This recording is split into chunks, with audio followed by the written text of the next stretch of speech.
Ang mayaman kong asawa. 2,381 ang kapangyarihan ng Primordial Rune. Tumanggo si Chinyu. Pagkatapos gayahin ang 5-element at 8 trigram technique ng milyon-milyong beses, tila nakakuha siya ng magaspang na outline. Sa isang iglap, 10,000 layer ng Spatial Phantom ang biglang nakasalansan sa kanyang kamay. Sa sandaling ito ay nagbago muli, nakita niya ang dagat ng kalawakan sa pamamagitan ng bola ng Spatial Chi.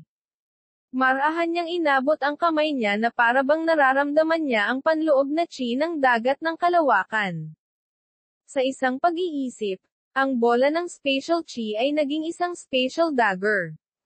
Hinawakan ito ni Chinyu at marahang pinunasan. Isang apoy na may hugis ng karakter na, isa, ang lumitaw sa hangin, at isang walang katapusang kawalan sa loob ang biglang sumipsip ng malaking halaga ng hangin. Kahit na nawala ang punyal, ang isang salitang walang bisa ay tila tumagal ng mahabang panahon, at hindi na maibabalik. Sa loob ng 3 paghinga, naramdaman ni Chinyu na tuyo ang kanyang magulong kapangyarihang enerhiya. Nais pa ng Primordial Rune na maubos ang lahat ng enerhiya sa kanyang mga buto, na ginagawa siyang husk. Biglang pinutol ni Chinyu ang koneksyon at pinigilan ang pag-evolve ng rune gamit ang kanyang kaliwang kamay. Tumutulo ang malamig na pawis mula sa kanyang noo. Kahit na ang Tribulation Transcending Stage Cultivator ay maaaring hindi tumugma sa enerhiya sa loob ng kanyang glazed holy body. Ang enerhiya na ginamit upang gayahin ang rune na ito ay naubos ang halos kalahati ng enerhiya ng kanyang katawan. Kung maaari niyang suriin ang malinaw na Primordial Rune sa totoong dagat ng mga patakaran, gaano kalakas iyon? Dati, ang limitasyon ng kanyang pinakamalakas na defensive singularity space ay 1,000 layers lang ng space. Matapos ay evolve ang Primordial Rune na ito, na-control niya ang 10,000 layer ng espasyo, na 10 beses na mas malaki. Si Chinyu ngayon ay may malabong pangunawa na dapat niyang hatulan ang pag-unawa sa dagat ng mga tuntunin batay sa posisyon at lalim. Halimbawa, ang mga lokasyon ng siyam na dakilang aristokratikong pamilya ay dapat na nasa kaibuturan ng dagat ng mga panuntunan kung saan makikita ng isa ang sukdulang kapangyarihan ng mga panuntunan kapag naglalayag. Gayunpaman, ang isa ay dapat na patuloy na lumubog sa kalaliman para sa matinding kadalisayan at ang kapangyarihan ng pinagmulan. Ito ang puwang sa lakas ng labanan sa pagitan ni Yan Ruizo at Yan Tianlong. Ang pangunawa ni Yan Ruizo sa spatial na kapangyarihan ay mas malalim kaysa kay Yan Tianlong. Marahil ito ang susi sa lakas ng Tribulation Transcending Stage. Gayunpaman, wala siyang karagdagang impormasyon. Tila kailangan niyang maghanap ng oras upang pumunta sa Thunder Courtyard upang malaman ang tungkol dito. Noon lang siya makakagawa ng mga plano para sa kanyang sitwasyon. Bago niya ito mapag-isipan ng detalyado, isang taong tumuntong sa isang spatial sword ay nakarating sa courtyard ni Chinyu. Ang spatial sword ay tumusok sa lupa, na naging dahilan upang manginig ang looban. Yan Tianlong, anong problema? Medyo naiinis si Chinyu, at parang hindi masaya ang boses niya. Kung siya ay nagdulot ng napakalaking kaguluhan habang siya ay lumalangoy sa dagat ng kalawakan. Oh, sa tono mo, parang may problema ka sa akin. Tinaas ni Yan Tianlong ang kanyang kilay at nagtanong na may mahinang ngiti. I wouldn't dare. Bakit ka nandito ng gabing-gabi? Pinilit ni Chinyu ang sarili na pigilan ang kanyang galit. Hindi ngayon ang oras para makipagtalo sa kanya. Kahit na ano, isa pa rin siyang may otoridad sa pamilya yan. Sa pagkakataong ito, naparito ako para tanungin ka sa ngalan ng pamilya yan. Handa ka bang ibigay ang mga kayamanan ng pamilya G sa aking pamilyang yan? Malamig na sabi ni Yan Tianlong. Naging malamig ang ekspresyon ng mata ni Chinyu. Ang ganitong uri ng mapangahas na kahilingan ay tinatrato siya bilang isang walang kapangyarihang pawn. Pinatay mo ang unang elder ng pamilya ni, Kaya ikaw at ang pamilya ni ay may hindi mapagkakasunduang sama ng loob sa isa't isa. Nagtataglay ka rin ng sama ng loob sa pamilya Yao at sa pamilyang Si. Ngayon na maaari kang maupo sa banal na rehiyon at linangin ng ligtas, hindi ito dahil sa iyong lakas kundi sa proteksyon ng pamilyang yan. Kung mayroon kang anumang iniisip, mangyaring sabihin ito ngayon. Hindi ka maniniwala kung bakit ako lumipat sa Lahog. Ang mga salitang ito ay isang tahasang pagbabanta. Hindi agad pumayag si Yan Tianxi sa mga kondisyon ni si Liu He dahil gusto niyang makita kung maaari niyang kunin ang mga kayamanan ng mga ninuno ng pamilyang Ji. Hindi pa banggitin ang mga bihirang kayamanan, ang Xuanyuan Sword lamang ay maaaring ituring na isang pinakamataas na kayamanan sa mga celestial artifact. Ang mahiwagang artifact na ito ay may kakilakilabot na kapangyarihan upang mapunit ang langit at lupa. Marahil ang lahat ng siyam na dakilang aristocratic na mga celestial na artifact na pinagsama ay hindi maihahambing dito. Huwag na nating pag-usapan kung nakuha ko ang mga kayamanan ng pamilya Ji. Kahit na nakuha ko, ito ay pag-aari pa rin ng ninuno ng pamilyang Ji. Ngumisi si Qin Yu at sinabi. Sa wakas ay nasabi niya na ang pamilya yan ay nakatingin sa mga kayamanan sa likod niya. Wala na silang panahon para pakialaman ang ibang bagay. Kung gayon ay maaari ka nang umalis. Kung hindi, kapag namatay ka, iisipin ng mga tao na ang pamilya yan ay nagnanasa sa iyong mga kayamanan at inaatake ka. Hindi na mapagpanggap si Yan Tianlong at direktang inutusan siyang umalis. Lumutang ang katawan ni Qin Yu, naglalayong ipaalam kay Yan Ruizo bago siya umalis.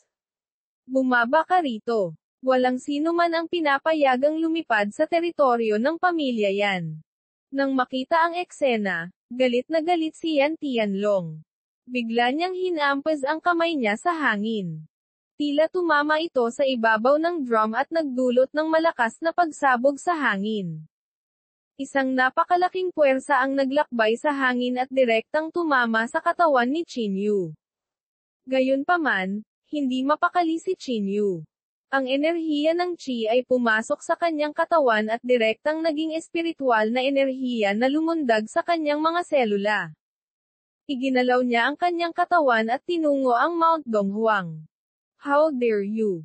Kalimutan mo na. Ang figure ni Yan Gayen ay parang alon ng tubig na dahan-daang lumilitaw sa paligid ni Yan Tianlong. Katulad nga ng sinabi ko, kuripot ang batang ito. Hindi niya ibibigay ang mga kayamanan ng ninuno ng pamilyang Ji. Nasa kanya ang kayamanan ni Wu Ji, Coffin of 9 Lifetimes, at ang magulong bloodline ng katawan. Sa aking opinyon, ang pagkuha sa kanya at pagpino ng mga alaala ng direkta, pati na rin ang pagkuha ng mga bloodlines, at ang mga prioridad ng kanyang pamilya, ay dapat na maging top line ng kanyang mga kadugo, at magiging priority ng pamilya niyan, mga hangganan. Hindi na kailangang sabihin pa. Ang ulo ng pamilya ang mag-aayos. Bahagyang kumunot ang noo ni Yan Gayen at hindi pinansin ang sinabi ni Yan Tianlong. Sa halip, nakatuon ang kanyang tingin sa spatial rift na nilikha ng spatial dagger. Ang espasyo ay kumikislap pa rin ng nagninangas na apoy sa sandaling ito, at ang lamat ay hindi nawala. Qin Yu, ano man ang mangyari, aalis ako sa iyo sa pagkakataong ito. Bakas sa mukha ni Yan Ruizo ang determinadong ekspresyon. Palagi niyang iniisip na sa kanyang paglilinang, maaaring mabago niya ang isip ni Yan Tianxi. Gayunpaman, ang iba't ibang alituntunin ng pamilya yan nitong mga nakaraang araw ay nagpaunawa sa kanya. Hindi pa rin sumasang-ayon ang pamilya yan sa kanyang pagsasama kay Qin Yu. Ruizo, magtiwala ka sa akin. Dahan-daang hinayla ni Qin Yu ang kanyang malamig na maliit na kamay, ayaw bumitaw ng mahabang panahon. Qin Yu, mag-ingat ka sa pag-alis mo sa oras na ito. Sa pagkakaalam ko, maraming tao ang nagtipon sa labas ng pamilya yan, naghihintay na umalis ka. Bumantong hininga si Tiyo Yan at umalis pagkatapos sabihin iyon. Dumating si Yan Gayen sa likod niya. Pumunta siya sa gilid ni Chinyu na parang gusto niya itong umalis ng mabilis. Hinailan niya si Yan Ruizo at dahan-daang naglakad palabas ng pamilya Yan. Kabanata 2382, aalis. Sa bawat hakbang, ang bilis ay tila nagiging mahirap na mapanatili. Ang hangin sa buong kalawakan ay tila nagyelo, na pinipilit si Yan Ruizo na mag-freeze at manatili. Maraming linya ng mga panuntunan ang lumitaw sa kamay ni Chinyu at nakipag-ugnay sa spatial chi ni Yan Gayan. Hakbang-hakbang, ang dalawang figure ay magkakaugnay habang sila ay gumagalaw. Ang tunog ng pagkabasag ng salamin ay nagparamdam sa mga magsasaka ng pamilya Yan na parang sumasakit ang kanilang mga ngipin. Ang oras na ginawa ng ilang hakbang na ito ay nagbigay sa lahat mula sa pamilya Yan ng pakiramdam ng inis. Parang umiikot at malabo ang espasyo sa harapan nila.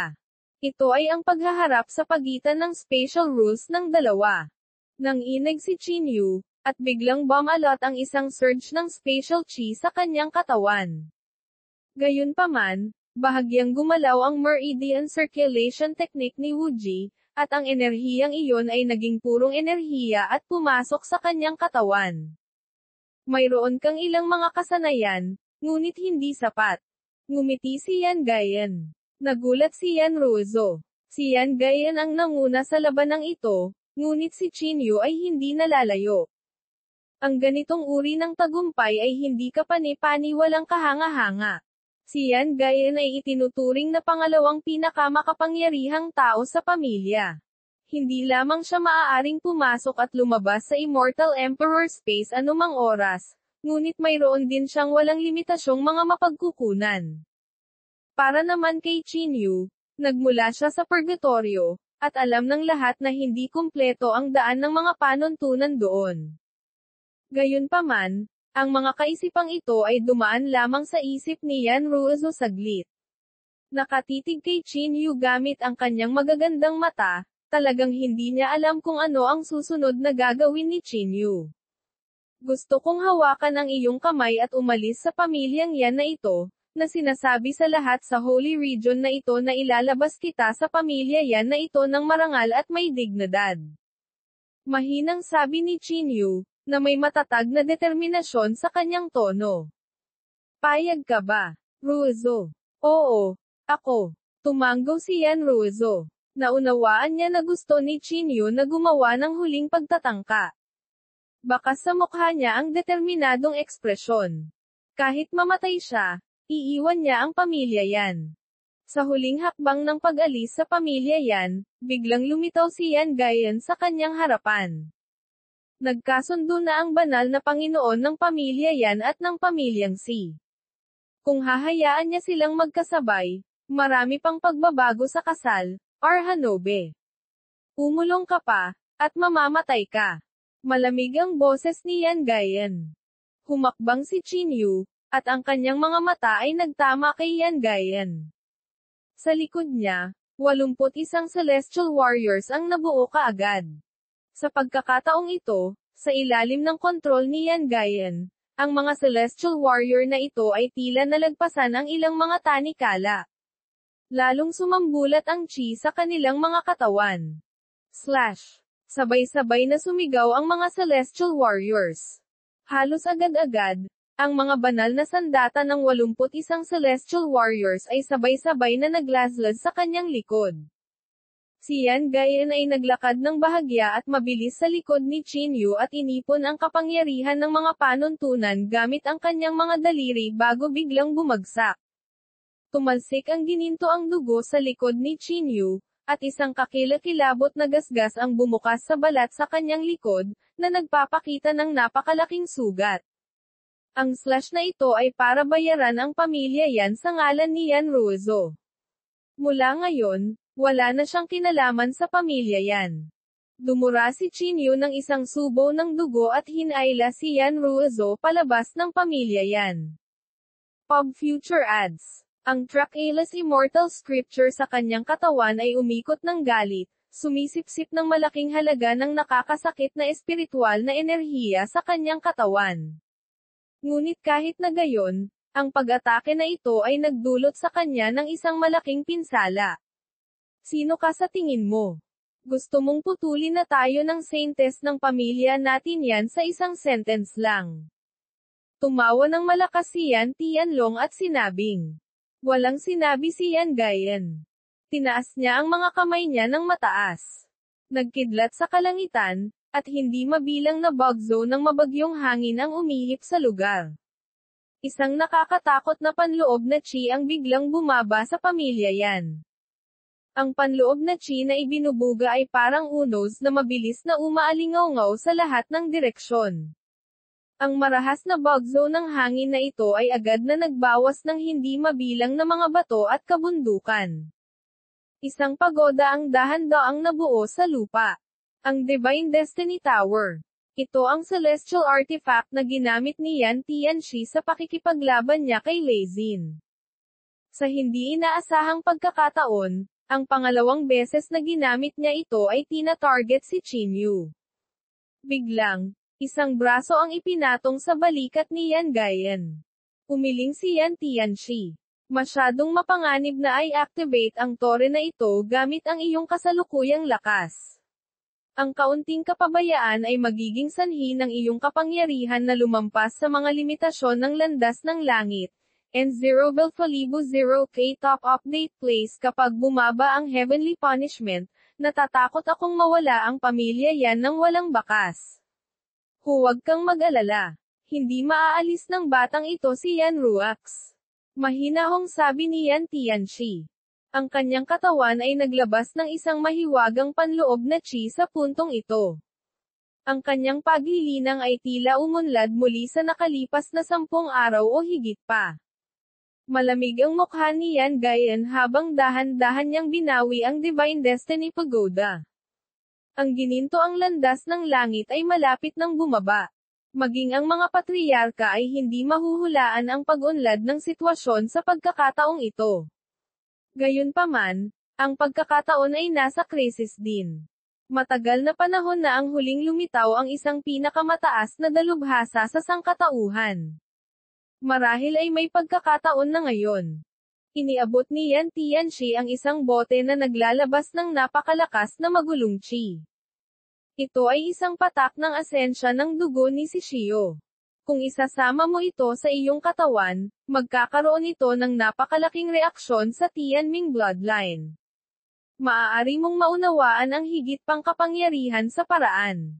Maaaring totoo ang sinabi ni Tianlong kanina.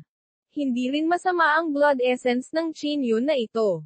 Nakakatakot ang talento ng batang ito, at nasugatan lamang siya pagkatapos na tamaan ang porma ng pamilya ko yan gamit ang kanyang pisikal na lakas. Kung makukuha natin ang lahat ng blood essence, tiyak na tataas ang lakas ng pamilya nating yan. Tinitigan ni Yan Tianxi si Qin Yu. Bilang pangalawang in command, pinamahalaan niya ang pamilya yan hanggang sa puntong ito. Natural, hindi siya may kasunduan ang siyam na dakilang aristokratikong pamilya. Sa pagkakataong ito, patay na si ni Wu Xiao, at narinig ko na pinakilos ng pamilya ni Sinichen ng pamilya ni, maging ang Celestial Artifact, ang ni Temple of Heaven, at lahat ng elite ng pamilya para mahuli si Qin Yu. Pagdating ng panahon, kailangan na lang nating mag-isip ng paraan para makakuha ng blood essence. Kahit na ang lokong si Chen ay lumabas na. Ang batang ito ay masyadong mayabang at talagang nagdulot ng napakalaking sakuna. Umiling si Yan Gayan at sinabing, Little B-starred Qin Yu. Lumabas ka at mamatay. Isang galit na nakadamit na lino ang lumitaw at umungal. Siya ay pinsan ni Wu Xiao, si Chen. Isa rin siyang Peak of True Saint Cultivator, at ang kanyang talento ay mas mataas pa kaysa kay ni Wu Xiao. Ang Palm of the Radiant Moon. Isang palad, na may dalang kapangyarihan na sirain ang langit at lupa, ang direktang hamampas sa ulo ni Qin Yu. Sa sandaling ito, tila dinala ng palad na iyon ang tunay na kapangyarihan ng maliwanag na buwan. Ang lugar na 10 metro ang layo mula sa kanyang katawan ay naging gabi. Sinabayan ng mga bituin sa kalangitan sa gabi ang maliwanag na buwan sa kaliwa't kanan. Ito ay isang kababalaghan kapag ang isa ay naunawaan ang mga patakaran sa isang tiyak na lawak. Dati, kahit si Wu Xiao ay walang ganoong malalim na pangunawa. Direktang natanggap ni Qin Yu ang palm of the radiant moon, at ang liwanag ng buwan ay biglang kumalat sa kanyang katawan. Sa malawak na kalawakan, mararamdaman ng isa ang kapangyarihan ng mga bituin at maliwanag na buwan. Ngumisi si Qin Yu at direktang hinigop ang kapangyarihan sa kanyang katawan upang palitan ang ilang espiritual na enerhiya. Sa ilalim ng pagsupil sa landas ng langit, tanging ang mga nakakaunawa sa sobrang dalisay na kapangyarihan ng mga panuntunan ang maaaring magpakawala ng mas malaking mapanirang kapangyarihan, tulad ni Yan Gayan. Kung hindi, ang kanyang glazed holy body ay hindi magagapi sa kasalukuyang path of heaven. Hanggat ito ay buo, maaari niyang gamitin ang Trackless Immortal Scripture upang baguhin ito sa kanyang lakas. Qin Yu. Puno ng hindi makapaniwala ang mukha ni Yan Ruozo. Sa wakas ay naniwala siya, sa sandaling ito, na maaari nilang iwan ang pamilya Yan. Kabanata 2383, ang Ethereal Mirage. Ang mayaman kong asawa. 2383 ang Ethereal Mirage. Great. You do have some skills. Gusto kong makita kung kakayanin mo itong galaw ko. Si Ni Chen ay tumawa sa galit. Itinaas niya ang dalawang kamay patungo sa langit. Pumasok sa magkabilang kamay niya ang kapangyarihan ng liwanag ng buwan. Ang mga damit sa kanyang katawan ay pumutok, ang kanyang mga kalamnan ay namamaga sa isang tunog ng pag-crack, at ang kanyang mga buto ay dahan-daang lumalawak. Sa tagal ng ilang paghinga, siya ay naging isang higanteng 12-12 metro ang taas. Lumutang siya sa hangin, napapaligiran ng hindi mabilang na maliliit na bituin. Siya ay tila naging isang tunay na higanteng bituin at buwan sa sandaling ito. Ang kapangyarihan ng maliwanag na buwan na nakapalibot sa kanya ay maraming beses na mas puro kaysa kay ni Wu Xiao. Kahit na nilinang ni Qin Yu ang glazed holy body, hindi siya nang ahas na maging pabaya. Ang kapangyarihang ito ay tila maaaring makapinsala sa kanyang katawan, at bigla niyang ipinakita ang kosmikong anyo. Ang Ethereal Mirage. Inilagay ni Chen ang dalawang daliri sa kanyang noo, at biglang sumabog ang espiritual na enerhiya. Nakabisado na talaga ni Chen ang pinakamalakas na pamamaraan ng walang kamatayang banal na kasulatan ng pamilya ni. Ito ay isang bagay na walang sino man ang makakabisado sa loob ng libu-libong taon. Ang diskarteng ito ay binubuo ng 4 na pagkakaiba-iba. Ito ay mahiwaga at malalim. Ang mga tao mula sa mga aristokratikong pamilya sa malapit ay masiglang nag-usap, at ang kanilang mga mukha ay puno ng pagkabigla. Maging si Yan Gayan ay nabigla na para bang nakita niya ang kapangyarihan ng pamamaraang ito noon. Ang tuntunin ng tubig ay gamitin ang kapangyarihan ng kahinahunan upang manalo laban sa malakas. Ang panuntunan ng salamin ay ang paggamit ng kapangyarihan ng pagmuni-muni at pagtitiklop upang kumonekta sa langit at lupa. Ang panuntunan ng bulaklak ay sumasaklaw sa mga ilusyon, mga pamamaraan ng lason, at maging ang kapangyarihan ng pamumulaklak at pagkalanta, ang kapangyarihan ng mga taon, at ang kapangyarihan ng oras. Kung tungkol sa panuntunan ng buwan, ang kapangyarihan ng pinagmulan ng walang kamatayang banal na kasulatan ng pamilya Si, ang kapangyarihan ng buwan, ay nakipag-ugnayan dito at sabay na pinalamutian ang kanilang sariling buwan. Ang 4 na panuntunan ay magkakaugnay, at sa isang iglap, isang napakalaking salamin ang dahan-daang lumitaw sa hangin. Gamit ang salamin bilang sentro, isang napakalaking harang ang biglang bumungad. Tila naramdaman ng mga nakapaligid na magsasaka ang layuning pumatay at biglang umatras. Ang ibabaw ng salamin ay umaalon-alon na parang tubig, na sumasalamin sa iba't ibang nalalagas na mga bulaklak at umaagos na tubig. Boom! Muling tinamaan ni Chen ang kanyang palad. Sa pagkakataong ito, ang kanyang palad ay direktang nabasag sa mundo ng salamin. Sa isang iglap, 10,000 palad ang biglang lumitaw sa harang na ito. Ang bawat palad ay nagdadala ng matinding aura ng maliwanag na buwan, at iba't ibang ilusyon ang nakapalibot dito, na nagpapahirap sa mga tao na harapin. Ang panloob na chi ng bawat palad ay nasa tuktok nito. Ang halos 10,000 palad ng Radiant Moon na sinasalamin ng Ethereal Mirage ay nasa kanilang tuktok. Boom! Sa loob ng 2 paghinga, sunod-sunod na binomba ng libu-libong palm print ang katawan ni Chinyu. Umiwas man siya ay walang kabuluhan. Pagkatapos ng pagmuni-muni, ang mga anino ng palad ay sesabog pa rin sa kanyang katawan. Kung hindi, patuloy silang babalik sa loob ng hadlang. RA no BS. Niyakap ni Chinyu si Yan Ruizo at tinakpan ang kanyang katawan ng Singularity Space, na nagpapahintulot sa libu-libong palad na dumapo sa kanyang katawan. Sa isang hininga lang, sa kabila ng malakas na array formation na nagpoprotekta sa lugar na ito, gumalaw ang lupa, at yumanig ang mga bundok. Parang guguho ang buong mundo. Ito ay isang tunay na hampas mula sa langit. Ang paggamit ng Ethereal Mirage upang i-multiply ang kanyang pag-atake ng 10,000 beses ay mas malakas kaysa sa kapangyarihan ng kapigatian. Si Chen Shu ay lumutang sa himpapawid, nakatingin sa nanginginig na lupa na parang Diyos ng digmaan. Biglang naging solemn na ang kapaligiran sa paligid. Ang lahat ng mga tao mula sa mga aristokratikong pamilya ay agad na nagsimulang ihanda ang kanilang mga sarili upang dambungin ang mga gamit ni Chinyu. Ang sinumang may bangkay ni Chinyu ay may higit na karapatang magsalita. Pub Future Ads. Sa sandaling ito, walang nag-aakalang buhay pa si Chinyu sa ilalim ng pag-ataking ito. Hahaha.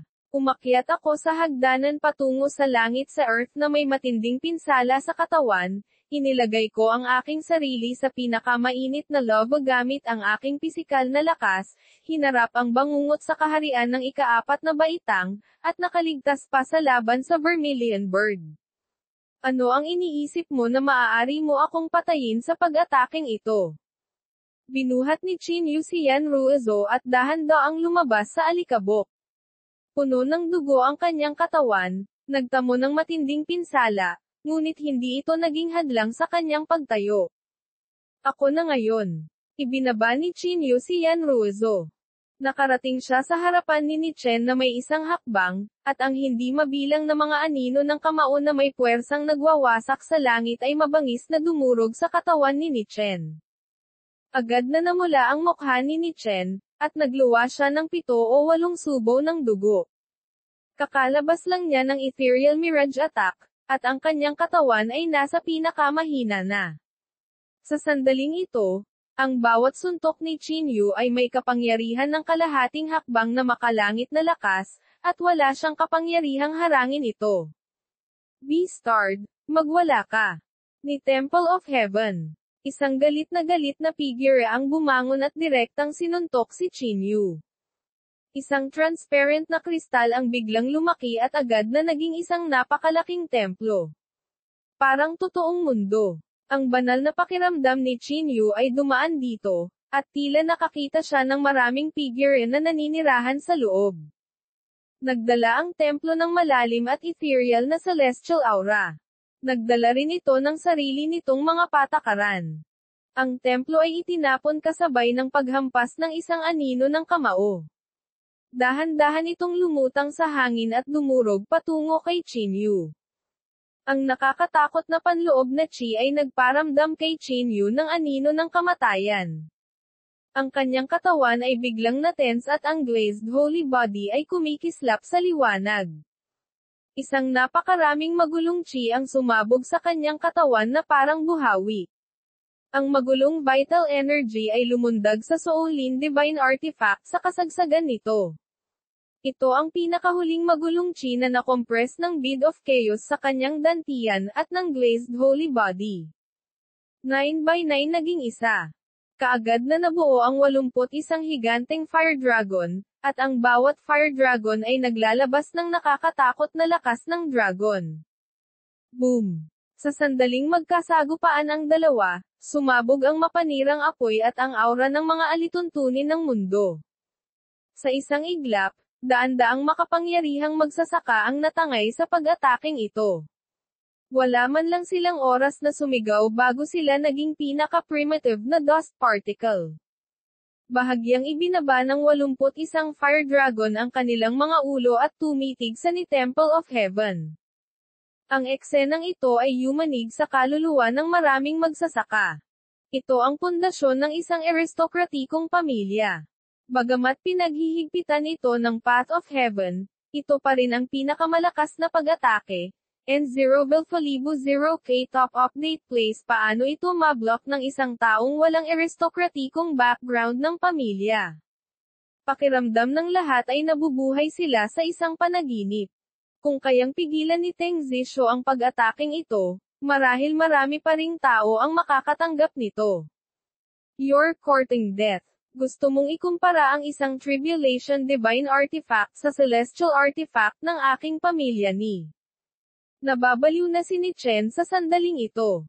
3 malalaking patak ng dugo ang biglang lumitaw sa kanyang harapan. Bigla silang tumulo sa ni Temple of Heaven.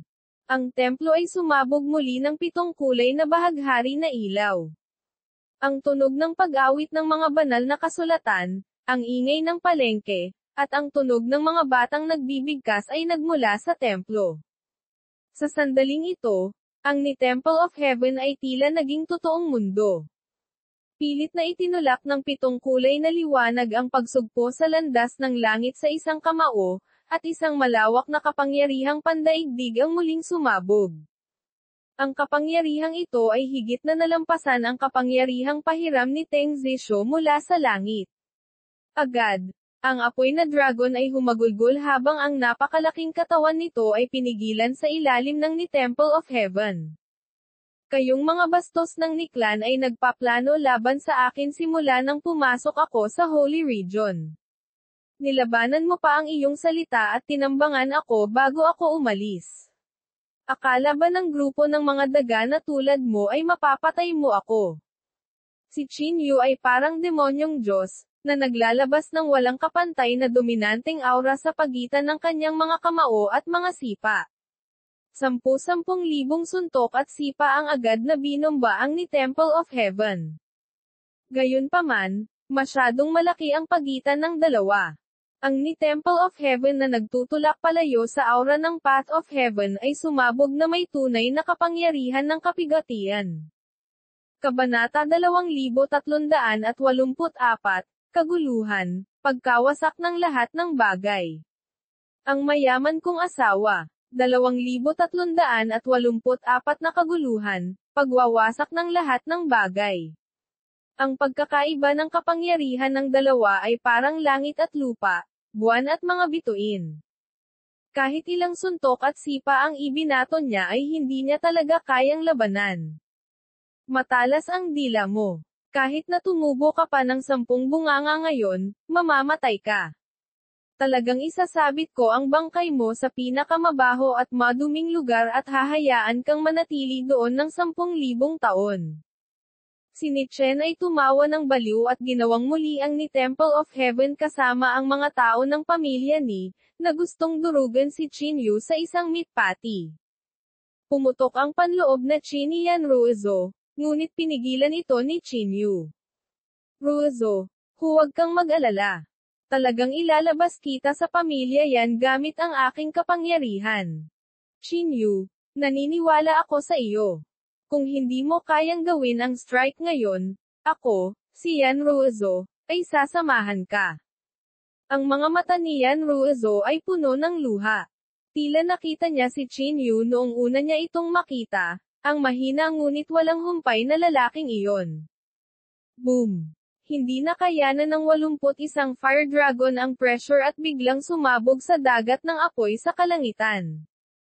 Sa harap ng templo, si Qin Yu lamang ang naiwan. Isang tao na may templo, isang tao ang laban sa isang mundo. Marahang inabot ni Qin Yu ang kanyang kamay at dahan-daang hinawakan ang ni Temple of Heaven. Tulad ng mga matandang magkakaibigan na naghahampas ng kanilang mga kamay, sa sandaling sila ay nagpalitan ng mga hampas, ang lumalakas na hangin ay sumabog na parang lumilipad na mga espada. Ang kapangyarihan ng mundo ay biglang sumabog sa braso ni Qin Yu. Tumulo. Sa kanyang katawan, ang tatlong patak ng itim na likido ng magulong chi at demonyong chi ay biglang lumaki, at isang patak ang tumulo sa dantian ni Qin Yu. Tumpak. Halos lahat ay nakakarinig ng malakas na tibok ng puso na nagmumula sa katawan ni Qin Yu. Ito ay parang tunog ng tibok ng puso ng isang higanteng dragon, na nagpaparamdam sa mga tao na parang isang natutulog na dragon ang nagising. Ang nakakatakot na kapangyarihan ng primordial chaos ay biglang sumabog sa kanyang dantian at agad na dumaloy sa iba't ibang bahagi ng katawan ni Qin Yu. Sa ilalim ng cosmic form, ang kanyang katawan ay biglang lumaki ng higit sa 2 beses ang laki nito. Ito ang tatlong patak ng pinaghalong likidong demonyo na nakuha niya mula sa pagpino ng demonyong chi. Dati, kapag pinino niya ang isang bakas ng demonyong chi, isang pagsabog ang magaganap sa kanyang katawan. AOES. Nakuha lamang niya ang tatlong patak na ito pagkatapos na pinuhin ang hindi mabilang na dami ng demonyong chi at ang purong demonyong chi na nakuha niya mula sa alay. Ang bawat patak ay katumbas ng daan-daang libong tipak ng demonyong chi, at ang nakakatakot na pagsabog ay dulot ng pagsasanib ng demonyong chi at ng magulong chi. Hindi alam ni Qin Yu kung kaya ng kanyang glazed holy body ang marahas na puwersa. Ang kalahati ng mga buto sa glazed holy body ay agad na natatakpan ng mga bitik nang ang napakalaking puwersa ay ipinadala sa kanila. Isang puwersa na daan-daang beses na mas malakas ang umikot sa loob ng katawan ni Qin Yu. Isang nakakatakot na puwersa ang umahan patungo sa braso na nagtutulak sa templo pasulong.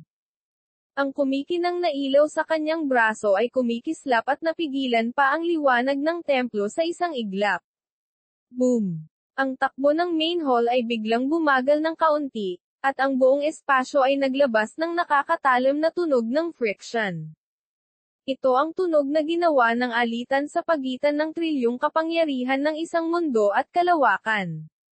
Ang gayong napakalawak na kapangyarihan ay magdudulot ng napakalaking spatial na pagyanig kahit na bahagyang binago nito ang direksyon nito. Tinatawag kong chaos, annihilation of all things. Isang nakakatakot na puwersa ang sumabog mula sa kamay ni Qin Yu. Ang puwersang ito ay lumampas na sa limitasyon ng landas ng langit. Sa makatuwid, pinigilan ni Qin Yu ang mahiwagang puwersang ito at kinokontrol ito sa loob ng kanyang katawan. Kung hindi, kapag ito ay tumagas, siya ay magdurusa sa backlash ng landas ng langit. Ang magulong mahiwagang puwersa ay nakipagsagupaan sa celestial artifact. Pub Future Ads. Ang kanilang mga alitan sa kalawakan ay nagdulot ng napakalaking spark, at ang malalalim na spatial ravine ay nabunot sa gilid ng bulwagan. Biglang nabasag ang braso ni Qin Yu, ngunit bumagal ang ni Temple of Heaven sa bilis na nakikita ng mata. Sa wakas, ang ni Temple of Heaven ay bumagsak sa katawan ni Qin Yu, na nag-iwan ng napakalaking sugat sa kanyang dibdib. Gayunpaman, ang ni Temple of Heaven ay tumigil sa pagsulong. Umikot ito at naging kasing laki ng daliri bago pumasok sa ulo ng padre de pamilya ni. Halos lahat ay dilat na dilat sa isang iglap. Na-block ng isang strike ang celestial artifact ng pamilya ni. Ang isang celestial artifact ay maaaring magpakawalan ng isang pag-atake na lumampas sa limitasyon. Ito ay mas nakakatakot kaysa sa halimaw na lahi na banal na general. Gayunpaman, umasa si Qin Yu sa lakas ng kanyang pisikal na katawan para harangin ito. Kung si Qin Yu ay mayroon ding celestial artifact sa kanyang kamay, maaaring hindi sila mabigla. Ang lahat ay nahulog sa isang patay na katahimikan. Maging si Yan Tianxi, ang pinakamalakas na magsasaka sa ilalim ni Yan Tianming, ay nagulat. Hindi niya inaasahan na magiging napakahusay ni Chinyu. Dapat ang kayamanan ng pamilya G sa kanya o ang kabaong ang nagpoprotekta sa kanya. Kung hindi, hindi niya ito matiis. Ang batang ito ay may napakaraming pinakamataas na kayamanan sa kanya. Dapat natin siyang patayin. Ang mga pinakamataas na kayamanan na ito ay nabibilang sa buong sangkatauhan. Nadama ng ilang tao na hindi ito ang lakas ni Chinyu. Junior, paano kung umasa ka sa iyong mga kayamanan upang makayanan ang aming pag-atake? Ang kapangyarihan ng isang aristokratikong pamilya ay hindi mo maiisip. Sa isang iglap, isa pang 5 elder ng pamilya ni na may malakas na internal chi ang biglang sumalakay. Ang mga manggas ni Yan Ruizo ay parang mga ulupong habang winawagayway niya ito. Sa isang iglap, lumipad pabalik ang 5 sa mas mabilis na bilis. Sir Yan, ito po. Ang ilan sa kanila ay tumitig kay Yan Tianxi. Ruizo, bumalik ka. Malamig na sabi ni Yan Gayan. Ako, si Yan Ruizo, ay aalis sa pamilya Yan ngayon. Mula ngayon, wala na akong kinalaman sa pamilya Yan ng Holy Region. Malamig na sabi ni Yan Ruizo. Tinitigan niya si Yan Gayan. Ang tono niya ay hindi maawat. Yan Ruizo, ilang mapagkukunan ang ibinigay sa iyo ng pamilya Yan. Tinatalikuran mo na ba kami at pinagtataksilan mo ang pamilya Yan ngayon? Tinitigan ni Yan Tianlong si Yan Ruizo na may nakamamatay na tingin. Nais ng Saintes ng pamilya Yan na putulin ang ugnayan sa pamilya Yan. Kung ang salita ay lumabas, ito ay isang biro sa mundo. Pagtaksilan. Anong biro? Pagkatapos kong pumasok, si Yan Ruizo, sa pamilyang Yan, nakatuklas ako ng 70 Mystic Realms, o higit pa, gamit ang sarili kong lakas at ibinigay silang lahat sa pamilya. Mga produkto sa N0 Baffle 00K. Pumasok ako sa kailaliman ng Asher Rock Forest mag-isa, pumatay ng hindi mabilang na mga demonyo, at nakakuha ng hindi mabilang na mga demonyo kahit sa 0% ng mga course na iyon, life and death missions para sa iyo, Yan Tianlong, anong kontribusyon mo sa pamilya? Tila alam ni Yan Ruizo na darating ang araw na ito. Inilista niya ang mga bagay ng sunod-sunod, na iniwang tulala ang lahat sa pamilya Yan. Kahit ngayon, ikaw, Yan Tianxi, gusto mo pa rin akong ibenta na parang kalakal. Ano ang silbi ng pananatili ko sa pamilyang ito? Ang mga salita ni Yan Ruizo ay ganap na nagtanggal ng lambong na tumatakip sa kahihiyan ng pamilya Yan. Masungit. Galit na galit si Yan Gayan at hinawakan si Yan Ruizo gamit ang kanyang palad. Sa paglapag ng palad na ito, ang mga nakapaligid na spatial na panuntunan ay ganap na nabaluktot. Maging ang oras ay tila nagyelo. Nakita ni na Chinyu at Yan Ruizo na napakahirap kahit na lumipat. Muling sumabog ang lakas ng glazed holy body ni Chinyu, na nabasag ang spatial seal. Isang palad ang biglang sumalubong sa kanyang kalaban, at ang spatial chi sa kamay ni Ingayan ay sumabog. Isang napakalaking purong spatial na kapangyarihan ang namumulaklak sa kanyang palad na parang rosas, na pumutol sa braso ni Chinyu ng isang katlo. What a terrifying glazed holy body! Kung iipon mo ito ng ilang dekada, baka wala akong magawa laban sa iyo. Pero ngayong araw, siguradong papatayin kita dito.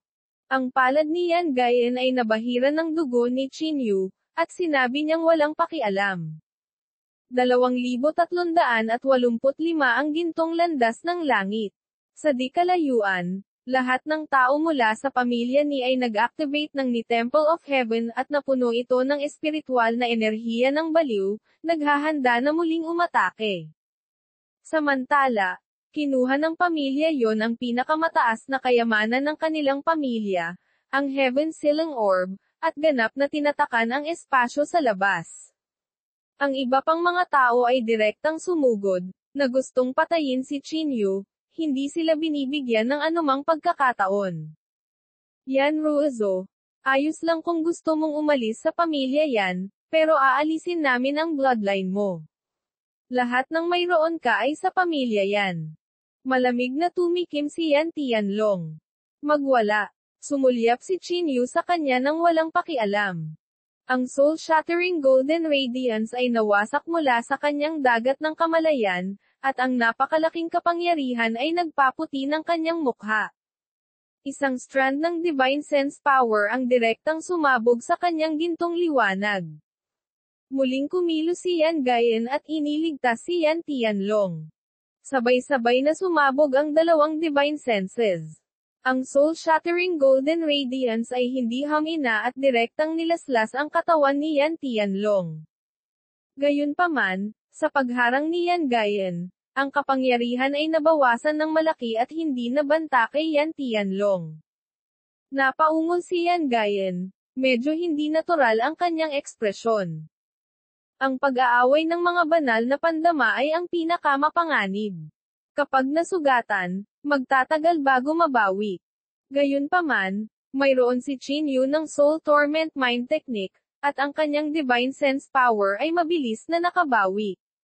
Iyon ang dahilan kung bakit naglakas loob siyang gamitin ang mga pag-atake ng banal na sentido ng walang takot. Mantis stop ang chariot. Paano kung nilinang mo ang glazed holy body? Sa palagay mo kaya mo bang ibaling ang mga talahanayan laban sa kapangyarihan ng ating siyam na dakilang maharlikang pamilya? Si Ni Chen ay umungal na parang baliw. Namutla ang mukha ni Qin Yu. Tama si Ni Chen. Sa simula ng labanan, ang bawat welga niya ay kailangang puno ng sukdulang kapangyarihan. Ang 9x9 become 1, ngayon lang, ibinuhos niya ang halos isang kapat ng magulong chi sa Soul Lin upang harangan ang isang bahagi ng kapangyarihan ng ni Temple of Heaven. Ang pag-agos ng magulong dugo ay naging sanhi ng lahat ng kanyang mga buto na nabasag at ang kanyang mga panloob na organo at banal na pakiramdam ay nagpakita ng mga palatandaan ng pagkalagot. Ang ni Temple of Heaven ay muling nagliwanag ng maraming kulay. Sa ilalim ng paghahanda ng lahat sa pamilya ni, ang celestial artifact ay handa ng maglunsad ng isa pang pag-atake. Maghandang mamatay, Qin Yu. Patayin. Patayin. Patayin. Ang lahat mula sa pamilya ni ay nagpakawala ng galit at gustong patayin si Qin Yu. Sa sandaling ito, ang 7 kulay na liwanag ng ni Temple of Heaven ay biglang nagbago muli, naging 10 kulay na liwanag. Sa isang iglap, ang isang salimbe na kalooban ng emperador ay lumusot sa buong kalawakan.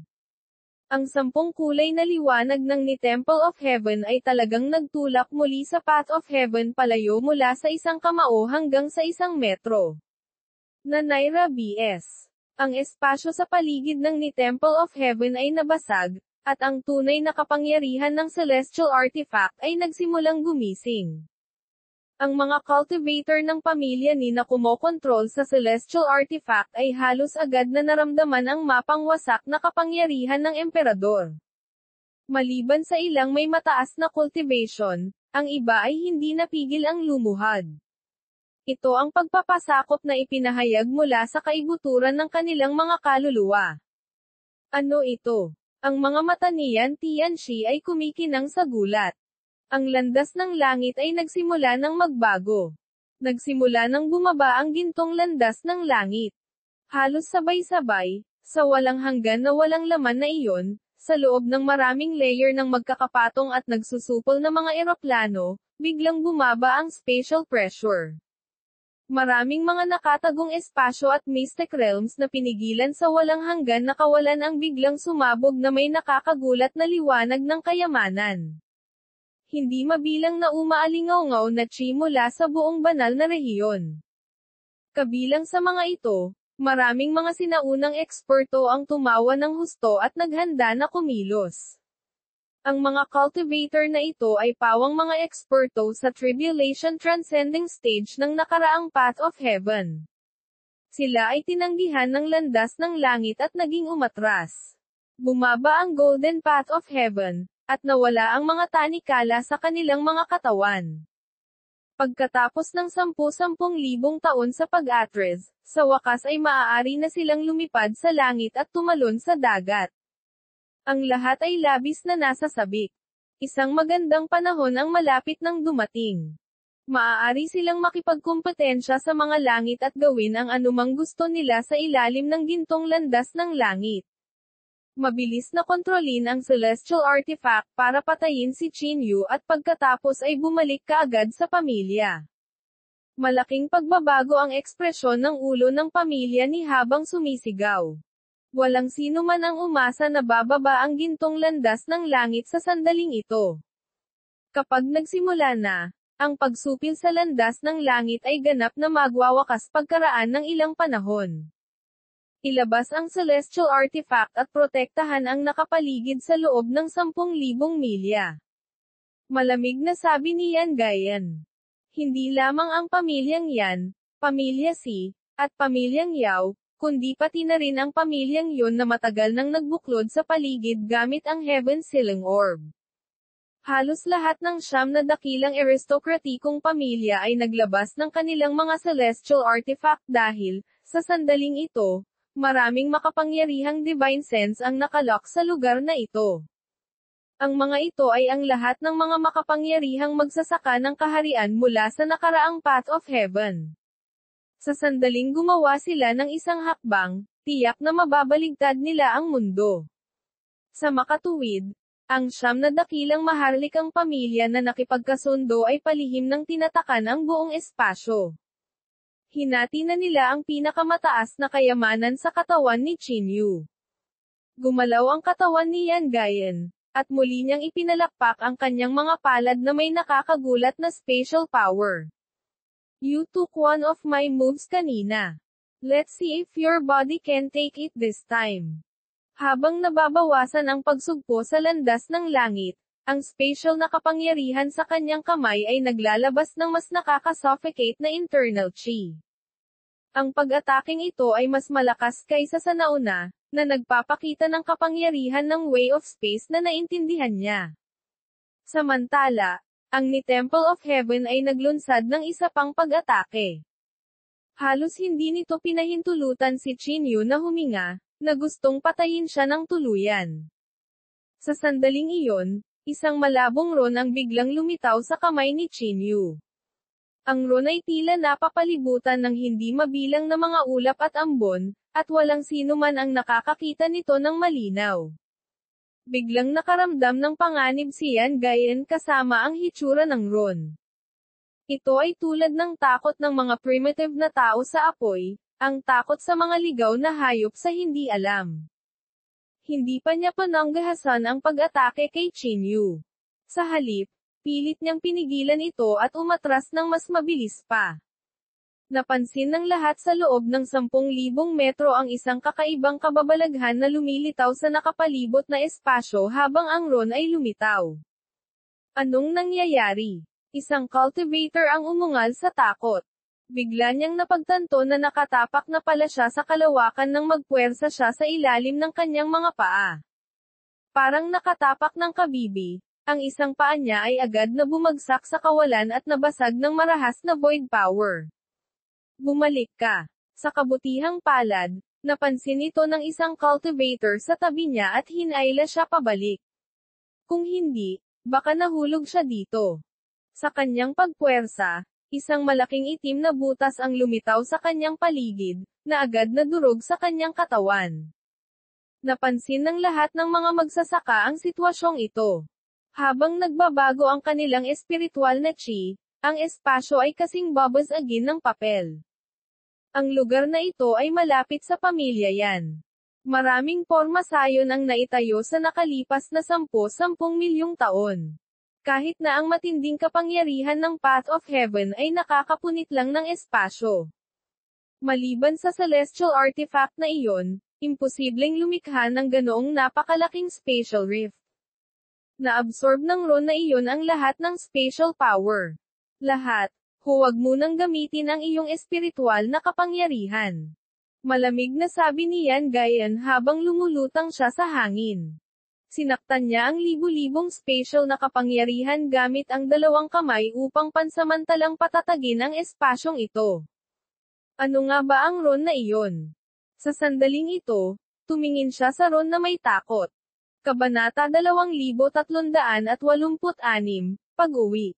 Ang mayaman kong asawa. Ang bloodline ng pamilyang yan ay higit na nakaintindi sa spatial chi. Kumpiyansa siya na naabot niya ang isang partikular na antas sa Way of Spatial Rules ngunit hindi pa siya nakarating sa antas na ito. Ang mukha ni Chinyu ay kasing putla ng papel. Sa ilang paghinga lang, halos lahat ng magulong chi sa katawan niya ay naubos na ng Ron.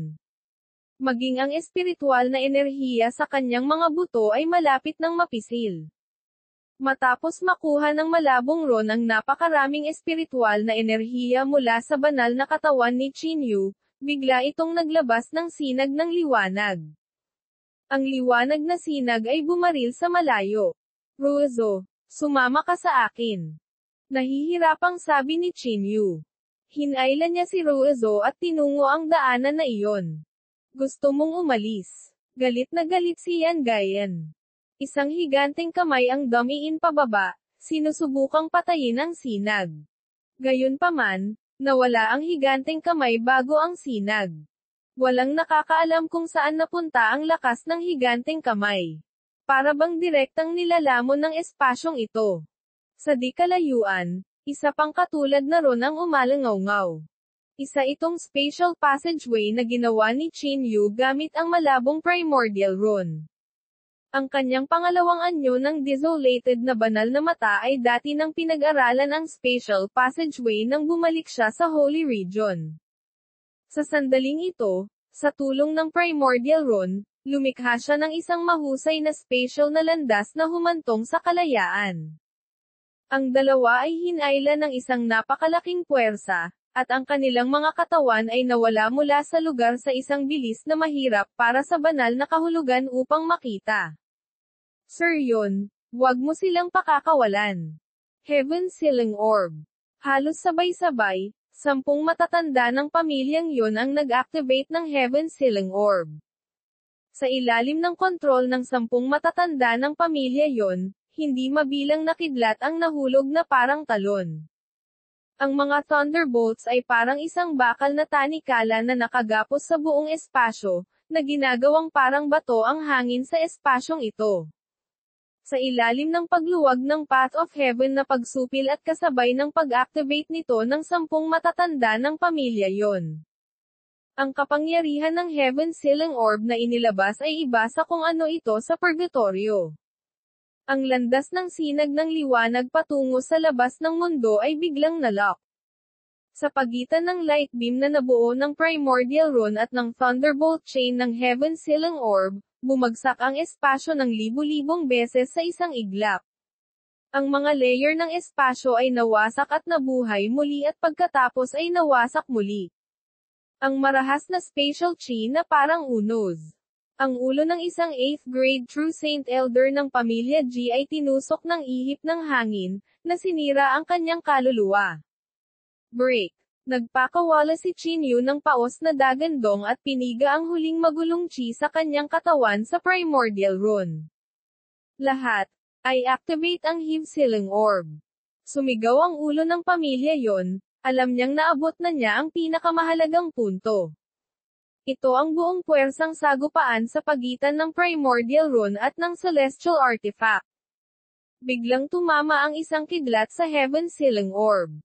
Ang nakakagulat na kidlat ay agad na naputol ang mga kadena, at isang butas ang lumitaw. Ang primordial Ron ay bumagsak sa hadlang halos kaagad. Ang daanan ay agad na hindi nakaharang. Si Chinyu at Yan Ruizo ay biglang na-teleport palabas, at huli na para sa pamilya yon na ay activate muli ang Heaven Sealing Orb. Si Chinyu at Yan Ruizo, na nasa Heaven Sealing Orb, ay nawala na. Pub Future Ads. Lazin. Nililigawan mo si kamatayan. Namumula ang mga mata ni Chen nang dinurog niya ang tuktok ng bundok sa gilid. Pamilyar na pamilyar ang lahat sa kidlat na iyon. Ito ay celestial artifact ng Thunder Courtyard. Kung hindi, Ang Heaven Sealing Orb ay hindi magpapakita ng mga kapintasan nito sa isang strike lang. AN Beta ES. Sama-samang sumalakay sina Lei Xin at Flower Granny Hua. Bukod dito, umatake sila gamit ang kanilang mga celestial artifact. Si Siliuhei at Teng Zisho ay lumitaw sa karamihan, at sinabi ni Siliuhei na may pangit na ekspresyon. Noong naging True Saint pa lang siya noon, ang una niyang ginawa ay patayin si Zuan Jizi, at pagkatapos ay hinanap niya si Lei Xin para pag-usapan ang tungkol kay Dao. Noon, natalo siya sa isang galaw. Hindi niya inaasahan na may mawawala pa ngayong araw. Ang spatial passageway ay nag-uugnay sa langit at lupa at huminto sa isang tiyak na lugar. Ang Demon Slaying Peak. Ito ang unang lugar na pinuntahan ni Qin Yu pagkaraang tumuntong sa Zhongzhou. Ito rin ang lugar kung saan naramdaman niya ang init ng tahanan. Ang mga kapatid ng Demon Slaying Peak, ang Peak Master, Flower Granny, at Din Lei. Ang mga taong ito ay parang miyembro ng pamilya sa kanya. Ito ang unang pagkakataon na naramdaman niya ang init ng tahanan. Sa makatuwid, halos direktang itinakda niya ang mga coordinate ng Demon Slaying Peak bilang huling hantungan ng daanan ng hindi nag-iisip. Sa pagtingin kina Qin Yu at Yan Ruozo, na nakarating, lahat ng mula sa Demon Slaying Peak ay nahulog sa isang nakamamatay na katahimikan. Alam ng lahat na bumalik si Qin Yu sa banal na rehiyon at kinubkob ng siyam na dakilang pamilyang Maharlika. Maraming tao ang aktibong humiling na tulungan si Qin Yu na makatakas. Gayunpaman, tinanggihan sila ni Lei Xin at nagtakda ng mga paghihigpit upang pigilan ang mga tao ng Demon Slaying Peak na pumunta sa pamilya yan. Natatakot siya na ang pagkakapatiran sa pagitan nila ay napakalalim kaya't sila ay pupunta at ililigtas siya. Hindi nila inaasahan na babalik si Qin Yu sa Demon Slaying Peak. Parang panaginip. Pagkaraan ng mahabang panahon, sa wakas ay binasag ng Peak Master ng Demon Slaying Peak ang nakamamatay na katahimikan. Ang mga mata ng mabangis na mukhang lalaki ay puno ng luha sa sandaling ito. Tinaas niya ang mga kamay niya at buong lakas na pumalakpak. Qin Yu, hindi mo kami pinahiya. Ang mga kapatid ng Demon Slaying Peak. Sinabi ko sa kanila na kapag namatay ka, huhukayin ko ang bangkay mo at sasampalin ko ang puweten mo. Okay lang basta huwag mo kaming ipahiya. Lumapit ang Peak Master at tinapot ng mariin ang balikat ni Qin Yu, dahilan para halos mawalan siya ng malay sa sakit. Buong lakas na nagpalakpakan ang mga tao sa paligid. Pinigilan sila ni Jiu Xiao at sinabing may tame time na ekspresyon. Sige, sige. Hindi mo ba nakikita na pagod na si Qin Yu? Hayaan mo si Yan Ruozo na dalhin si Qin Yu sa kamara ng kasal. Namula si Yan Ruozo. Hindi niya inasahan na makikilala niya ang mga kakaibang tao mula sa Demon Slaying Peak pagdating niya. Gayunpaman, ang pakiramdam na ito ay medyo mainit. Parang ngayon lang niya naramdaman ang ganitong atmosphere kapag kasama niya ang kanyang lolo. Sige, sige, tigilan mo na ang kalokohan mo. Si Qin Yu ay nahimatay na. Biglang lumitaw si Lei Xin sa karamihan. Noon lamang napagtanto ng karamihan na si Qin Yu ay nahimatay na. Sa kanyang mga sugat, isa na itong himala na kaya pa niyang kumapit at makapagsalita ng ilang salita. Hinaplos ni Lei Xin ang ulo ni Qin Yu at hindi maiwasang mapangiti. Napakagandang bata. Siya nga ay kamangha-mangha. Akala ko mamamatay na siya, at hindi ko inaasahan na mabubutas niya ang isang butas sa kanyang lakas, na nagbibigay ng pagkakataon sa Din at Flower Granny na palayain siya. Talagang hinarap niya ang siyam na dakilang pamilyang Maharlika sa kanyang lakas. Medyo emosyonal din ang Peak Master. Ito ang unang pagkakataon sa nakalipas na ilang daang taon na ang banal na rehiyon ay naisaaktibo ang pinakamataas na kapangyarihan nito. Bagamat nakatulong ang pagsupil sa landas ng langit, ang tagumpay na ito sa labanan ay talagang hindi pa nagagawa. Gabi na, umupo si Flow Granny at ang Peak Master sa isang bench na bato. Ang mainit na tubig ay kumukulo at kumukulo sa kanilang harapan, at ang mga dahon ng tsaa ay nagbuga ng mapang-akit na halimuyak. Ang ginintoang landas ng langit ay bumaba na, at ito ay malapit nang pumasok sa ginintoang panahon ng landas ng langit. Ang mundo ay hindi na masusupol ng landas ng langit. Ang lahat ng makapangyarihang mga figure ay lumabas mula sa pag-iisa. Ang mga taong ito ay nakikipaglaban para sa mga mystic na kaharian sa lahat ng dako at kahit na nagpapatayan para sa kanilang mga kayamanan. Samantala, ang immortal na lahing ng demonyo ay ibinalik sa Rock of the Asher, ang apat na divine beast ng purgatorio sa ilalim ng kanyang utos. Ang iba't ibang makapangyarihang lahi ng demonyo sa kalaliman ng Asher Rock Forest ay nagkakaisa na ngayon bilang isa. Ano sa palagay mo? Napabuntong hininga si Lezin. Kabanata 2387, Pagbisita. Ang mayaman kong asawa. Kinuha ni Flower Granny ang tasa ng tsaa at humigop ng tsaa. Matagal siyang natahimik bago nagsalita ng mahina. Masyadong matagal na nakatayo ang sangkatauhan sa tugatog.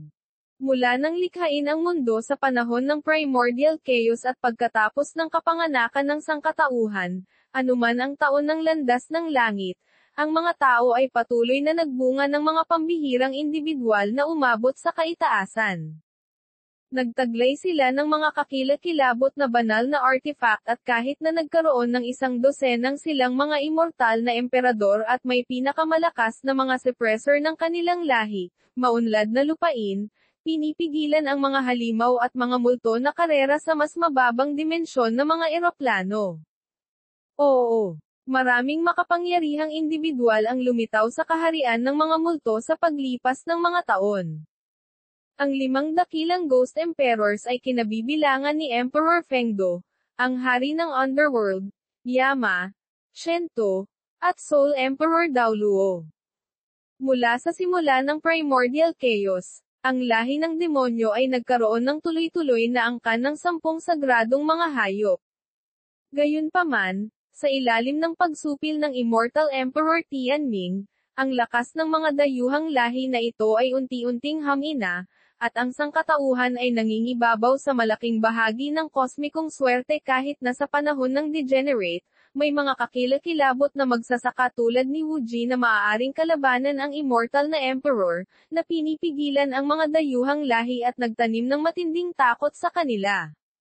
Nagpatuloy si Lei Xin, Din Lei. Ang dalawa ay bihirang magkaroon ng pagkakataon na magsama-sama at mag-usap tungkol sa kasaysayan. Ang sangkatauhan noong nakaraan ay may isang pakiramdam ng krisis at nagkakaisa bilang isa. Kahit na ang mga dayuhang lahi ay may malaking bilang ng mga tao, sila ay natalo pa rin ng isa-isa sa ilalim ng pamumuno ng mga kakilakilabot na dakilang magsasaka. Sa loob ng ilang taon ng landas ng langit, ang panloob na mga salungatan ng sangkatauhan ay tumindi.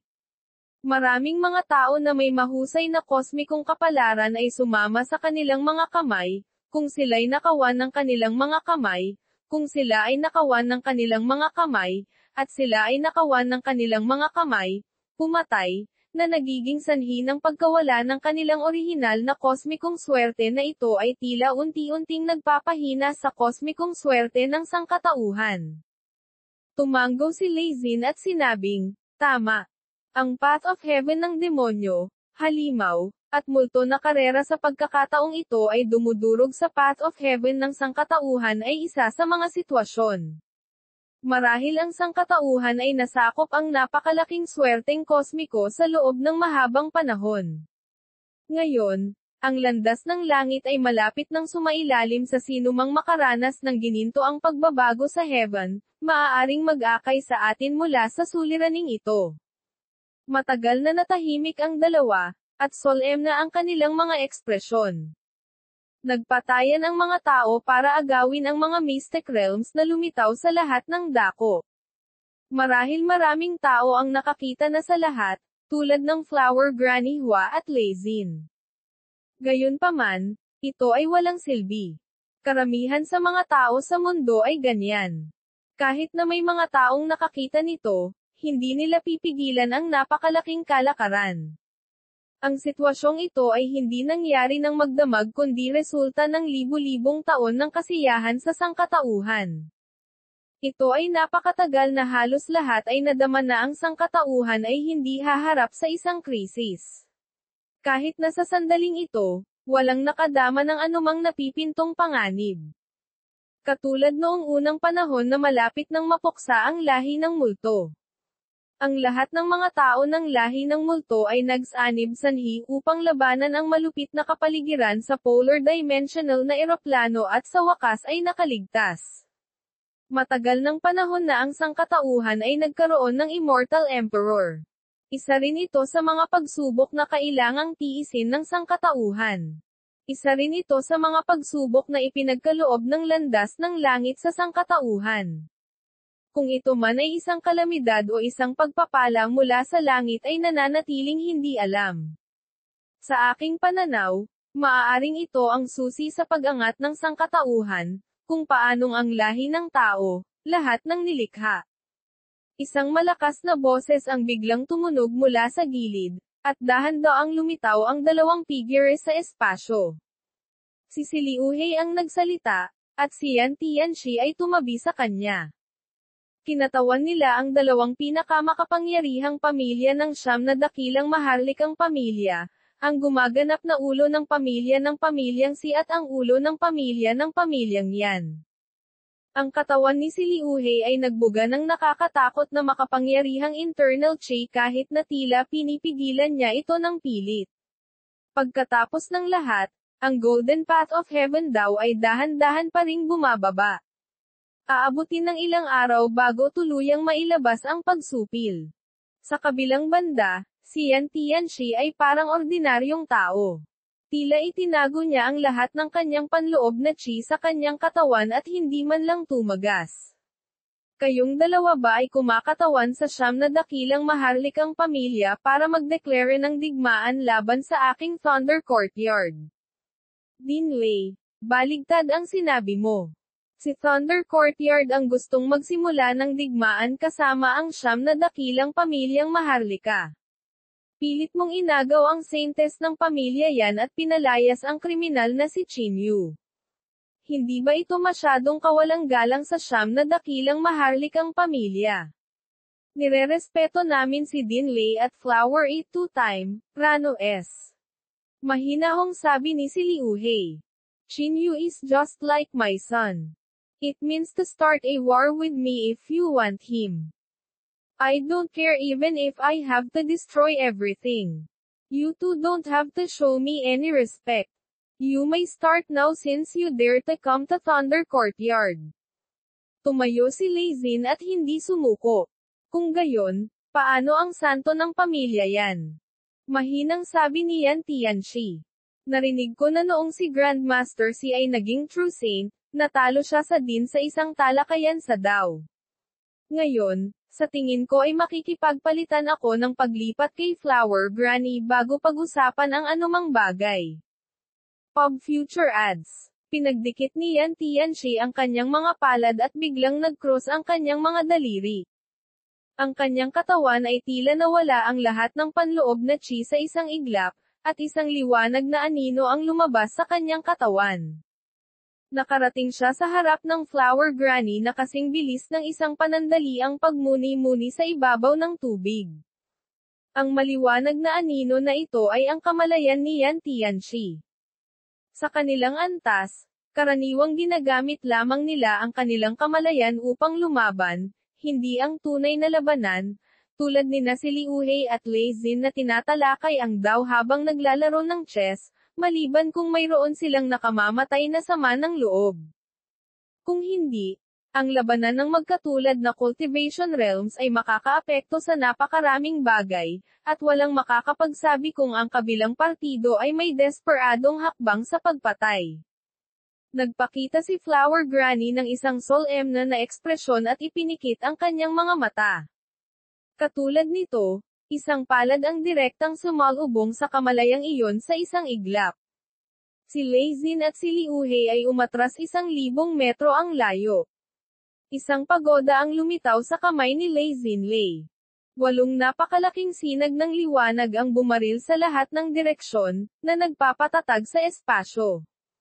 Ang mga pagbabago-bago na dulot ng sagupaan ng kamalayan ay orihinal na napakaliit, ngunit sa sandaling ito, si Lei Xin ay hindi nang ahas na magpahinga.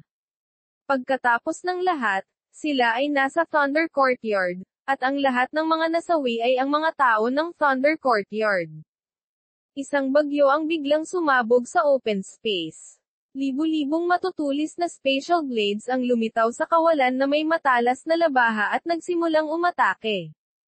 Sa di kalayuan, ang espasyong kinaroroonan nina Flower Granny Hua at Dean Lei ay para bang may buhos ng ulan na sumisira sa mundo. Ang bawat patak ng ulan ay isang spatial na talim na maaaring pumutol sa mga banal na sandata. Nakakatakot na pag-unawa sa mga spatial na panuntunan. Natatakot ako na ang banal na Panginoon ng pamilyang yan ay direktang makalusot kapag ang gininto ang edad ay ganap ng nailabas. Tumingin si Lei Xin sa dalawa na may tame time na ekspresyon. Nagtamo ng maraming sugat ang tunay na katawan ni Flower Granny. Gumalaw ang katawan ni Lei Xin, ngunit napigilan niya ito ng buong pagsisikap. Sa ganitong uri ng talakayan ng Dao, ito ay katumbas ng pag-amin ng pagkatalo kapag ang isa ay nakialam, na magiging masyadong disadvantageous para sa mga susunod na negosasyon. Biglang sumulpat muli ang layuning pumatay sa dagat ng kalawakan ng landas ng langit. Isang napakalaking bula ang lumitaw. Sa ilalim ng ilog ng kalawakan, biglang nagmulat ng mga mata ang isang nakatagong estatwa. Sinasamantala ang sitwasyon, isang malaking subo ng enerhiya ang pumasok sa kanyang bibig. Halos sabay-sabay na pumasok ang lakas ng enerhiya sa katawan ni Yan Tianxi. Mga ad ng pabrev, mga ad ng pabrev. Dagandong. Halos agad na nabasag ang espasyo. Ito ay isang kapangyarihan na na-trigger ng kamalayan. Ang kapangyarihan ay magiging 12-12 beses na mas malaki kung ito ay na-trigger ng tunay na katawan. Dean Lei, please calm down. Mahinang sabi ni si Liu He, nakatingin kay Lei Xin. Malalim na sumimangot si Lei Xin. Si Yan Tianxi ay talagang naging estatwa ng kaluluwa. Ito na ang kailangan para sa ikalawang yugto ng Tribulation Transcending Stage. Kabanata 2388, ang lakas ng banal na Panginoon Yan. Ang mayaman kong asawa. Ang unang yugto ng kapigatian ay ang daan ng langit at lupa. Pagkatapos gumalagala ang True Saint sa ikalimang baitang sa dagat ng Path of Heaven at ay temperatura ang kanyang katawan hanggang sa limitasyon gamit ang kapangyarihan ng Path of Heaven, makakayanan niya ang kapangyarihan ng Way of Heaven and Earth at makatuntong sa Tribulation Transcending Stage. Ngunit sa sandaling ito, na-condense na ni Yan Tianxi ang ikalawang yugto ng estatwa bago ganap na pinakawalan ang gininto ang edad. Maaaring isipin ng isa kung gaano kakilakilabot ang kanyang talento, hindi nakakagulat na kilala siya bilang kahalili ng Immortal Emperor Tianming. Sa sandaling ito, sa espasyo kung nasaan ang dalawa, ang distansya sa pagitan ng dalawa ay wala pang 1 milimetro. Isang hindi malinaw na kapangyarihan ng mga panuntunan ang nagpoprotekta sa katawan ni Flower Granny. Kung ang kanyang tunay na katawan ay nawala sa kawalan, ito ay karaniwang katumbas ng pagkatalo. Baka hindi na rin niya mailigtas ang buhay niya. Maraming spatial blades na nakatutok sa mga mata, lalamunan, puso, at iba pa ni Flower Granny. Bahagyang naningkit ang mga mata ni Yan Tianxi. Ang spattle blade ay naging malabo mula sa kailan awan. Pumuputok ito ng napakalaking kapangyarihan, gustong makalusot sa huling distansya at direktang patayin si Flower Granny. Sa loob ng 1 milimetro, maraming whirlpool ang nagsimulang umikot ng ligaw. Bitek. Ang hindi mabilang na spatial blades sa paligid ng Flower Granny ay biglang nabasag ng sabay-sabay, at hindi mabilang na mga talulot ang nahulog mula sa langit. Ang bawat talulot, mula sa isang malambot na berdeng usbong hanggang sa pagkahulog nito sa lupa kapag ito ay nalanta, ay kumakatawan sa paglipas ng panahon, ang kalupitan ng panahon, at ang hindi malinaw na mga tuntunin ng panahon, lahat ay kumikislap sa isang iglap. Biglang bumukas ang mga mata ni Yan Tianxi, at umatras siya ng 3 hakbang. Pagkatapos ay tinitigan niya ang lantang balat sa kanyang braso na may tame-time na ekspresyon. Kumalat ang balat na tila matanda mula sa kanyang palad hanggang sa kanyang balikat at sa bawat parte ng kanyang katawan. Siya ay naging matandang lalaki sa isang kisap mata. Ang Divine Destiny Pagoda ay lumitaw sa kanyang isipan, at isang malinaw na liwanag ang bumagsak kay Yan Tianxi. Noon lang siya dahan-daang pinaalis ng kapangyarihan ng oras sa kanyang katawan. Habang natitira ang lakas ng pagkupas ng oras, dahan-daang bumabawi ang katawan ni Yan Tianxi. Flower Granny, nakakatakot na lakas. Naintindihan mo talaga ang isang bakas ng kapangyarihan ng oras mula sa pamumukadkad at pagkalante ng mga bulaklak. Gayunpaman, gumamit ako ng celestial artifact upang mapaglabanan ang iyong paggalaw. Natalo ako. Direktang umamin si Yan Tianxi. Phew! Nakahinga ng maluwag si Lei Xin. Gaya ng inaasahan, nagawa ito ni Flower Granny. Ang pagkapanalo sa round na ito ay nangangahulugan na maaari siyang maging mas agresibo sa paparating na negosasyon. Katulad nito, kung matalo si Flower Granny, maaaring supilan ni Yan Tianxi at si Liu He ang kapangyarihang labanan ng Thunder Courtyard. Natural na magiging mas agresibo sila dahil sila ang mananaig kung nagsimula ang labanan. AOV Section. Sinabi ni Dinley na anak niya si Qin Yuro, kaya natural na hindi ko na siya babawiin. Gayunpaman, si Yan Ruozo ay ang santo ng pamilya Yan. Kahit na ano, dapat siyang ibigay ni Thunder Courtyard. Tinitigan ni Yan Tianxi sina Lei Xin at Flower Granny at sinabing, si Qin Yu at Yan Ruozo ay magkakilala mula noong sila ay nasa Earth. Nakita na ni Holy Lord ang kanilang malalim na pagmamahalan nang umalis si Qin Yu sa Holy Region. Nagpakita na ng awa si Holy Lord dati. Bakit mo sila pinilit na maghiwalay ngayon? Bumantong hininga si Flower Granny. Kung ito ay sa panahon ng gininto ang panahon, at ang kapangyarihan ng landas ng langit ay pinaghihigpitan sa tunay na santo, ayos lang. Gayunpaman, magsisimula na ang kaguluhan, at nakita na namin ni Grandmaster ang ilang hindi magandang senyales ng hinaharap.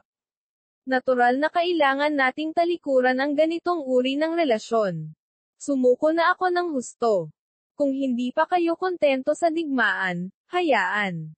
Nagkatinginan sina Lei Xin at Flower Granny.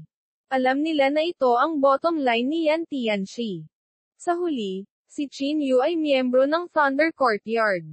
Kahit na nakakuha siya ng maraming kayamanan, ngayong nakapasok na siya sa Thunder Courtyard, magiging hindi makatwiran at mapagmataas para sa 9 na dakilang maharlikang pamilya na pumunta at hingin sa kanya. Gayunpaman, si Yan Ruozo ay ang santo ng pamilya Yan. Hindi may kakaila na natanggap niya ang buong proteksyon ng pamilya Yan pagkatapos niyang makapasok sa Holy Region. Ang pamilyang Yan ay talagang nag-invest ng napakaraming mapagkukunan para alagaan si Yan Ruozo. Hindi makatwiran para kay Lei Xin at Flower Granny na hayaang manatili si Yan Ruozo. Ito ay talagang tumawid sa ilalim na linya. Si Qin Yu at Yan Ruozo ay nakatayo sa hindi kalayuan. Magkadikit ang kanilang mga kamay kaya walang kulay ng dugo ang nakita. Narinig nila ang usapan ng dalawang partido. Napabuntong hininga si Lei Xin.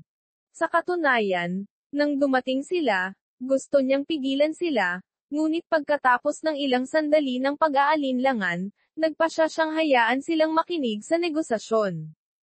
Bagamat malupit, mas mabuti pa rin kaysa sa biglaang pagtitiis pagdating ng panahon. Ang puso ni Qin Yu ay parang sinaksak ng kutsilyo. Hindi kaya niya nagawang madala si Yan Ruozo kahit na pagkatapos niyang gawin ang lahat. Bakit kailangan niyang magtiis ng napakaraming paghihirap araw at gabi? Hindi na ako babalik sa pamilya Yan kahit mamatay ako. Namumula ang mukha ni Yan Ruzo. Ang Destiny Reincarnation Technique ay lumitaw sa kanyang katawan, at mukhang muli niyang isasapanganib ang kanyang buhay. Malakas man ang loob niya, hindi niya kayang hiwalayan ng paulit-ulit. Kahapon, naramdaman pa niya na sa wakas ay nakatakas na siya sa paghihirap at sa wakas ay mabubuhay na siya ng simple kasama ang lalaking gusto niya. Ang Destiny Reincarnation Technique ay ang pinakamisteryosong pamamaraan sa walang kamatayang kasulatan ng pamilya Yan. Gayunpaman, kahit na mayroon kang 9 Destiny Transformation, maaabot mo lang ang kasalukuyan mong limitasyon at hindi mo mababaligtad ang kinahinatnan na ito. Bilang saintes ng pamilya Yan, minana mo ang pinakamalinis na bloodline ng langit at lupa. Nasa iyo ang iyong misyon. Ito ay isang bagay na maaari mong salakayin. Itinuro ni Yan Tianxi ang 2 daliri, at isang divine sense restriction ang pumasok sa dagat ng kamalayan ni Yan Ruzo. Ang paghihigpit na ito ay hindi natatakot sa kanyang pagtakas kundi sa kanyang pagpapakamatay. Ikinumpas niya ang kanyang kamay, at si Yan Ruzo ay lumipad sa Divine Destiny Pagoda nang hindi mapigilan. Lumuhad si Chinyu sa lupa, nanginginig ang kanyang katawan, at ang kanyang mga kuko ay bumabaon ng malalim sa kanyang mga palad. Gusto niyang sunugin ang kanyang kaluluwa at buhay para makipaglaban sa kanilang dalawa. Gayunpaman, tulad ng sinabi ni Yan Tianming, kahit na ang pinakamalakas na kapangyarihan ay walang magagawa sa kanya. Nais din niyang lumuhad sa harap ni Flower Granny Din Weizin at hilingin sa kanila na iligtas si Yan Ruzo. Gayunpaman, kung sila ay sumang-ayon, ito ay nangangahulugan na ang digmaan sa pagitan ng Thunder Courtyard at ang 9 na dakilang aristokratikong pamilya ay mag-aapoy. Ang mga kapatid ng Demon Slaying Peak, ang mga taong kilala niya sa Thunder Courtyard ay maaaring mamatay sa labanang ito. Kahit na sina Flower Granny Hua at Dinley ay maaaring hindi maligtas. Kaya ba talaga siya ay napakadiri at makasarili? Kinagat ni Chinyu ang kanyang labi, kinakagat pa ang laman. Habang pinagmamasdan niya si Yan Tianxi na umalis, pinalo niya ang dibdib niya, umaasang hindi siya makakaramdam ng sobrang sakit. Nabalian man ang kanyang mga buto at tumusok sa kanyang baga at puso, hindi nito maibsan ang matinding sakit. Kinasusuklaman niya ang kanyang sarili dahil sa pagiging incompetent at hindi sapat na pagtatrabaho. Nang kinuha ng ibang tao ang kanyang hanggal na babae, wala siyang kapangyarihang pigilan ito. Kinasusuklaman niya ang kanyang sarili dahil sa pagiging isang basura. Pinaihit ni Leizin ang kanyang ulo na may luha sa kanyang mga mata. Lumapit siya sa gilid ni Chinyu at tahimik na iniunat ang kanyang kamay, ngunit malungkot na tumigil sa himpapawid. Ano ang masasabi niya kay Chinyu? Nakatayo doon si Flower Granny na parang estatwa. Lumutang si Yan Tianxi sa hangin at tumingin sa 3 tao sa ibaba. Napabuntong hininga din siya. Kabanata 2389, Pagkuha ng Disipolo. Ang mayaman kong asawa. Mayroon din siyang sariling kwento, ngunit ang kanyang posisyon ay naging dahilan upang siya ay sumuko ng husto. Bagay na wala siyang choice kundi gawin. Akmang aalis na sila ni si Liuhei, biglang sumulpot sa harap nila si Flower Granny. Flower Granny, anong ginagawa mo? Medyo hindi pala kaibigan ang ekspresyon ni si Liuhei. Ang bagay ay natapos na, ngunit ang kapaligiran ay naging solemn na muli sa hitsura ng Flower Granny. Sa susunod na 100 taon, ang walang kamatayang libingan ng Thunder Courtyard ay magiging bukas para sa mga pamilyang si Atian. Alam ko na ang banal na Panginoong Yan at ang pamilyang si ay may kasunduan na alagaan si Shio. Si Yan Ruzo ay maglalabas ng 5 patak ng asensya ng dugo na sapat para sa paggamit ni Shio. Sinabi ni Flower Granny ang kanyang mga kondisyon. Nagkatinginan sina Yan Tianxi at si Liuhei at napansin ang hindi paniniwala sa mga mata ng isa't isa. Para sa kapakanan ni Saintes Yan, ang Thunder Courtyard ay handang magbayad ng ganoong halaga. Ang walang kamatayang libingan ay ang pinaka-confidential na lugar ng Thunder Courtyard. Kung ang mga nakatataas ng pamilyang yan ay pumasok sa walang kamatayang libingan, magkakaroon sila ng sapat na pangunawa sa mga pamamaraan ng paglilinang na naiwan ni Immortal Emperor Lei. Ang pagiging mapagkumpetensya ng Thunder Courtyard ay mababawasan ng malaki sa panahong iyon. Tulad ng pagtutulungan ng pamilya Si at ng pamilyang Yan, sa pagbibigay ng pamilyang Si ng kanilang walang kamatayang kasulatan, ipinahiwatig nito na ang mga pangunahing interes ng parehong pamilya ay magkakaugnay. Higit pa rito, pagkatapos ng maikling pag-aaral, si Yan Tianxi ay labis na naging inspirasyon. Hindi sapat, umiling si Yan Tianxi. Bukod dito, ang quasi-celestial artifact ni Qinyu, si Soulin. Qinyu, ibigay mo sa kanya. Malakas na sabi ni Flower Granny kay Qinyu. Saglit na natigilan si Qinyu bago siya nag-react. Binura niya ang marka niya kay Soulin at walang pag-aalinlangan na ibinato kay Yan Tianxi. Ito ay talagang isang mala-celestial na artifact. Ang apoy na unicorn ay nakakuha pa ng bakas ng apoy ng vermilion bird. Ito ay tunay na isang nakakatakot na mahiwagang artifact. Sinuri ni si Liuhei si Soulin gamit ang kanyang banal na sentido at bahagyang tumango. May gustong sabihin si Yan Tianxi, ngunit ang katawan ni Flower Granny ay naglabas ng malakas na pagbabago-bago, at isang malakas na internal chi ang agad na bumalot sa dalawa. I once missed an opportunity, and now I don't want someone to have the same regret as me. I believe Thunder Courtyard has already shown enough sincerity and gave enough respect to the two families. Kung hindi pa rin sumasang-ayon si Holy Lord Yan, huwag mo akong sisihin sa pagiging hindi mabuting host. Hey, pinagbabantaan mo kami sa harap ko at ng Padre de Pamilya Yan. Parang walang sino man sa mundong ito ang kwalipikadong gawin iyon. Pinag-cross ni si Liuhei ang kanyang mga braso sa kanyang dibdib at ngination si Flower Granny. Kung wala kayong respeto, papatayin ko na lang kayong dalawa. Isang malawak na kapangyarihan ng oras ang lumabas sa katawan ni Flower Granny. Ang kapangyarihang ito ay 10 beses na mas malakas kaysa noong nakipag-away siya kay Yan Tianxi ngayon lang. Ang mga ekspresyon ni na si Liuhei at Yan Tianxi ay nagbago ng husto sa lalong madaling panahon pagkatapos na mailabas ang kapangyarihan. Naranasan ito ni Yan Tianxi ng husto. Napilitan siyang gamitin ang kanyang celestial artifact sa pamamagitan lamang ng isang bakas ng kapangyarihan ng oras. Kung tatamaan sila ng napakalaking kapangyarihan ng oras, hindi siya kumpiyansa na makakayanan niya ito.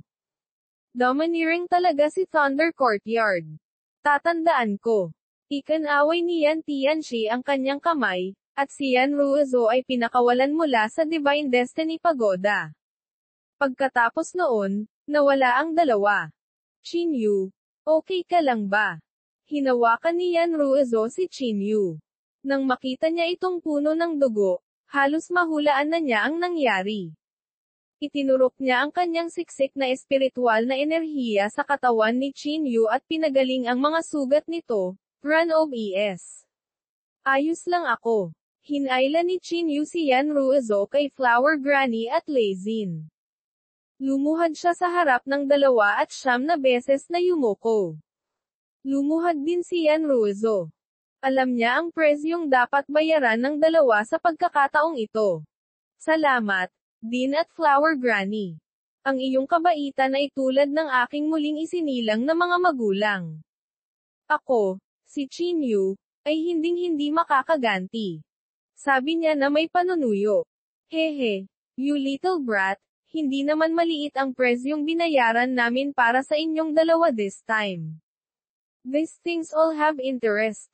Mula ngayon, ang buhay ko ay nasa Din at Flower Granny. Pinunasan ni Qinyu ang mga luha sa gilid ng kanyang mga mata.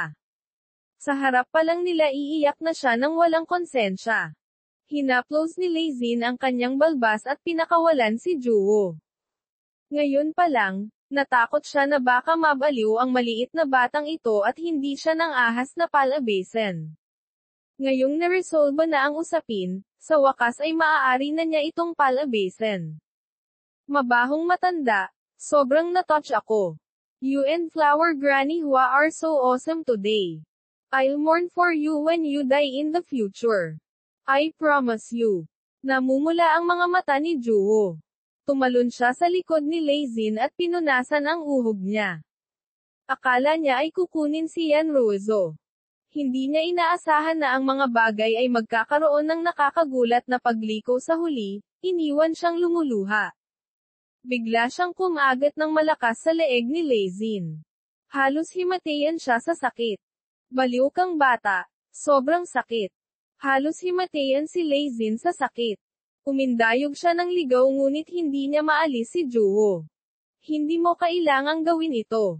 Bumangon ka na, anak. Sa katunayan, karamihan sa mga ito ay para sa aking sariling kapakanan. Ito ay isang paraan upang malutas ang aking mga pagsisisi. Hinayla ni Flower Granny sina Chinyu at Yan Ruizo pataas, nakatingin sa malayong kalangitan. Sa likod niya, mahinang umiling si Leizin. Noon, umaasa rin si Flower Granny na may mangilan-ngilang tao ang makakapagtanggol sa kanya, ngunit sa kasamaang palad, wala. Gabi na lang sila umalis. Nang umalis si Chinyu at ang iba pa, ang mga kulubot sa mukha ni Flower Granny ay lumubog na parang bangin. Maging ang itim na buhok sa kanyang ulo ay agad ding nawalan ng kulay. Siya ay tila tumanda ng daan-daang taon sa isang iglap. Flower Granny, ikaw. Ang ekspresyon ni Leizin ay lubhang nagbago. Paano magiging napakadaling kontrolin ang kapangyarihan ng oras? Kapag na-activate ko ito, hindi maiiwasang mag-backfire ito sa akin. Gayunpaman, matutulungan ko sina Chinyu at Ruizo ngayon, kaya maituturing itong pambawi sa pagsisisi ko noon.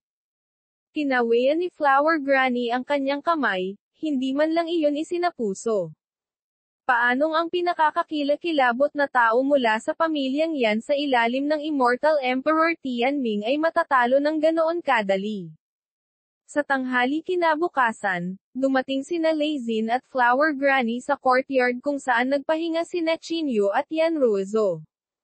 Ubo, ubo, ubo, ubo, ubo, ubo. Nagising na lamang ang dalawa nang umubo si Leizin hanggang sa sumakit ang kanyang lalamunan. Dinley. Flower Granny.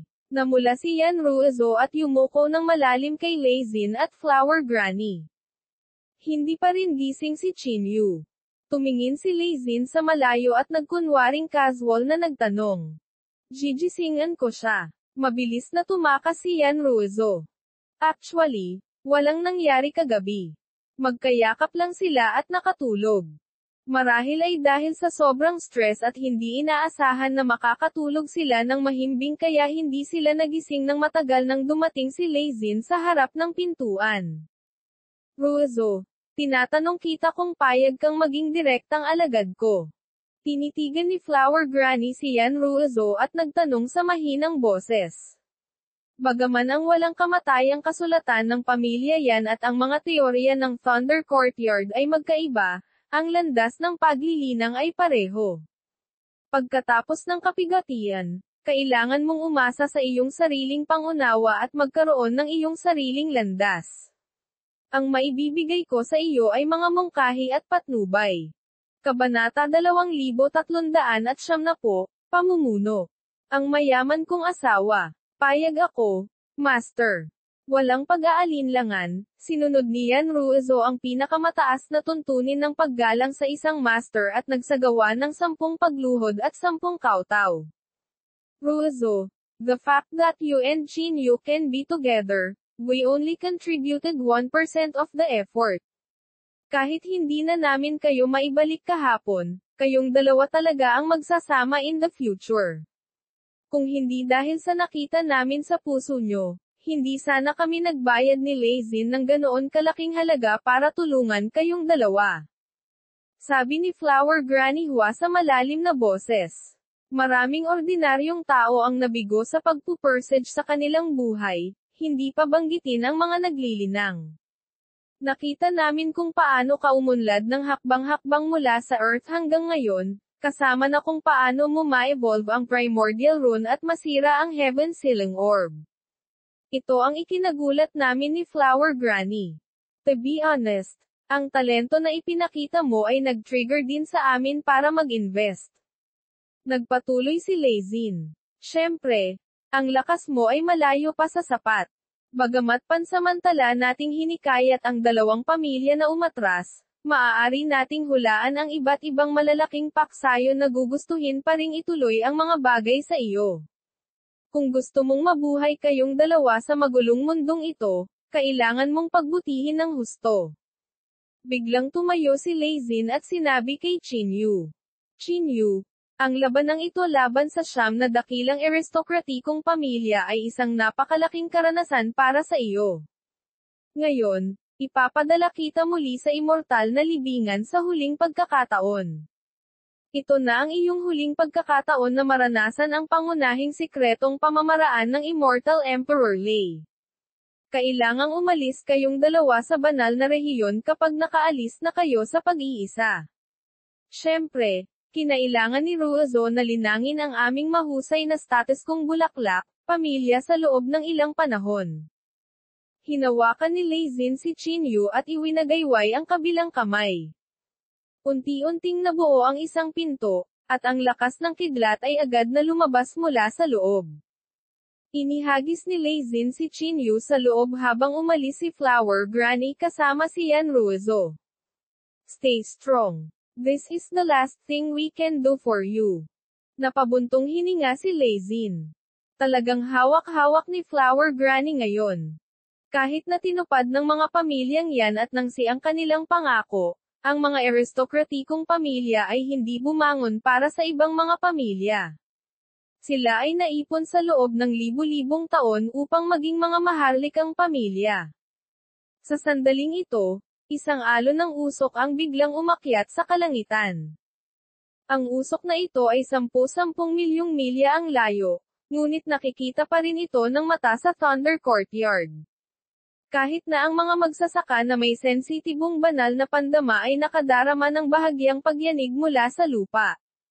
Mukhang pag-aari ng pamilya yon ang lugar na iyon. Anong nangyari? Nagulat si Lezin. Tuldok-tuldok-tuldok. Ang demonic chi ay tumataas sa banal na lupain ng pamilya yon. Sabay-sabay na itinulak ng nangungunang 4 na banal na hayop sa anyo ng tao ang kanilang mga palad. Ang Asher Dragon, White Tiger, Black Tortoise, at Vermilion Bird, ang mga kapangyarihan ng 4 na simbolo ay nag-interweaved at nagkasalikop sa isa't isa. Ang maikling kombinasyon ay biglang naglabas ng itim na shockwave na agad na umahan patungo sa pagbuo ng pamilyang C. R-Alpha NOE. Ang banal na hayop ng 4 na simbolo ay nagbantay sa 4 na sulok ng universo. Nabalitaan na kapag ang kapangyarihan ng 4 na simbolo ay pinagsama, ito ay magiging kapangyarihan upang sirain ang langit. Sa sandaling ito, ang pagbuo ng pamilya ni ay naglabas ng nakakasilaw na liwanag, ngunit ito ay walang silbi. Sa ilalim ng kapangyarihang sumisira sa mundo, ang porma sayon ay parang kabibi na humaharang sa mga alon ng dagat. Hindi nito nakayanan ang lahat. Sa isang iglap, hindi bababa sa 30% ng mga tao ng pamilya ni ang namatay habang ang itim na mapanirang demonyong chi ay lumundag. Nalanta ang kanilang mga katawan na parang natanggal ang lahat ng kanilang sigla. Immortal Crane. Kapag tuluyan nang nailabas ang Golden Age, lahat ng cultivator ng aking pamilya ni ay papasok sa lupain ng iyong lahi ng demonyo, papatayin ang mga demonyo, kakainin ang laman ng iyong lahi ng demonyo, at iinuman ang dugo ng iyong lahi ng demonyo.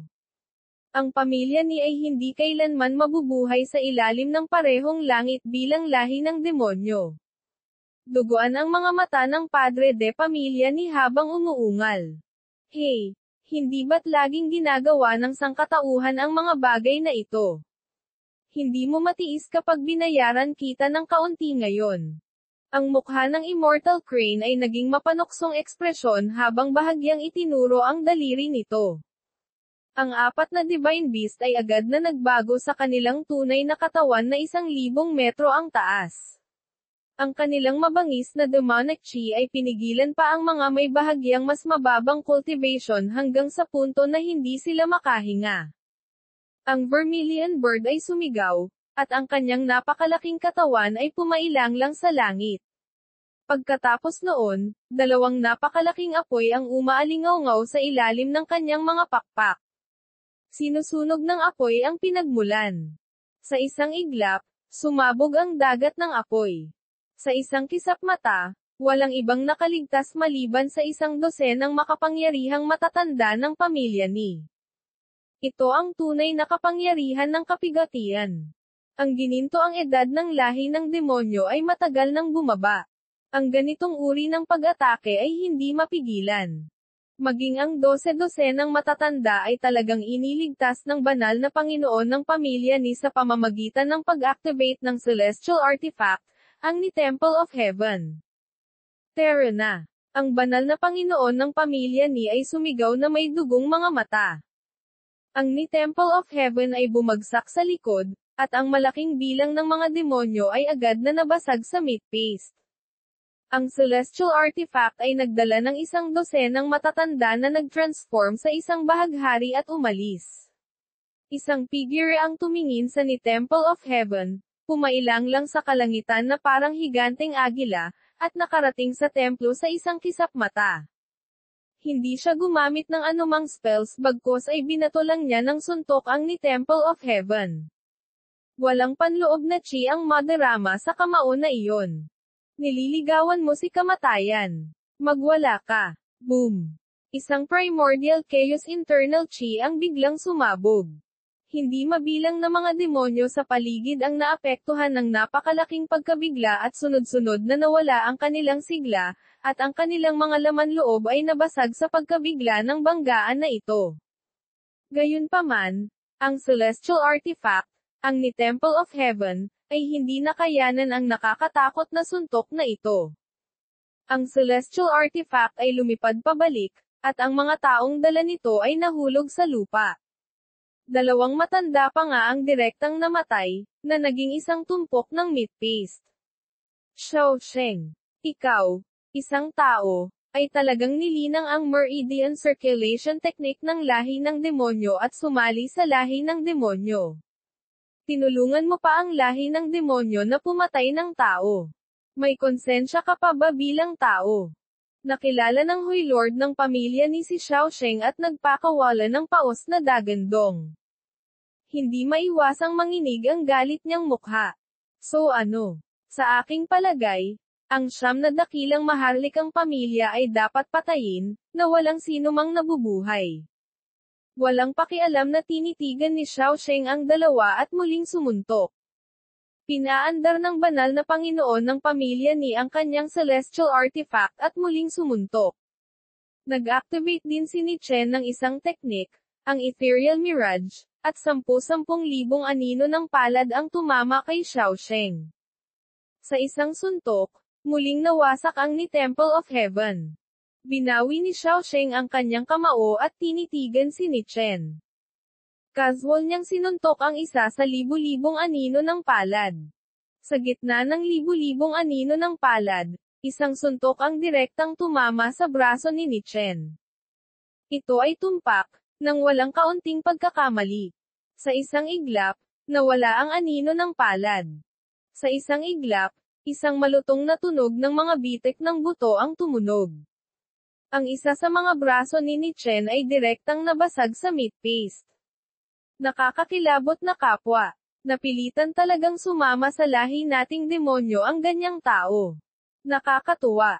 Tumingin si Immortal Crane kay Xiao Sheng at ngumiti. Biglang, 7 o 8 light beam ang bumagsak mula sa pamilya ni. Ang panloob na chi ay makapangyarihan at masigla at nagkaroon ng surge ng sinaunang panloob na chi ng landas ng langit.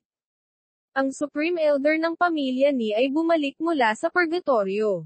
Napakabilis talaga. Ang Black Tortoise na iyon ay naging matandang lalaki at nakasimangot sa likod ng Immortal Crane. Hindi bale. Kahit bumaba silang lahat, wala tayong dapat ikatakot. hindi pa ganap na nailalabas ang gintong landas ng langit ng sangkatauhan.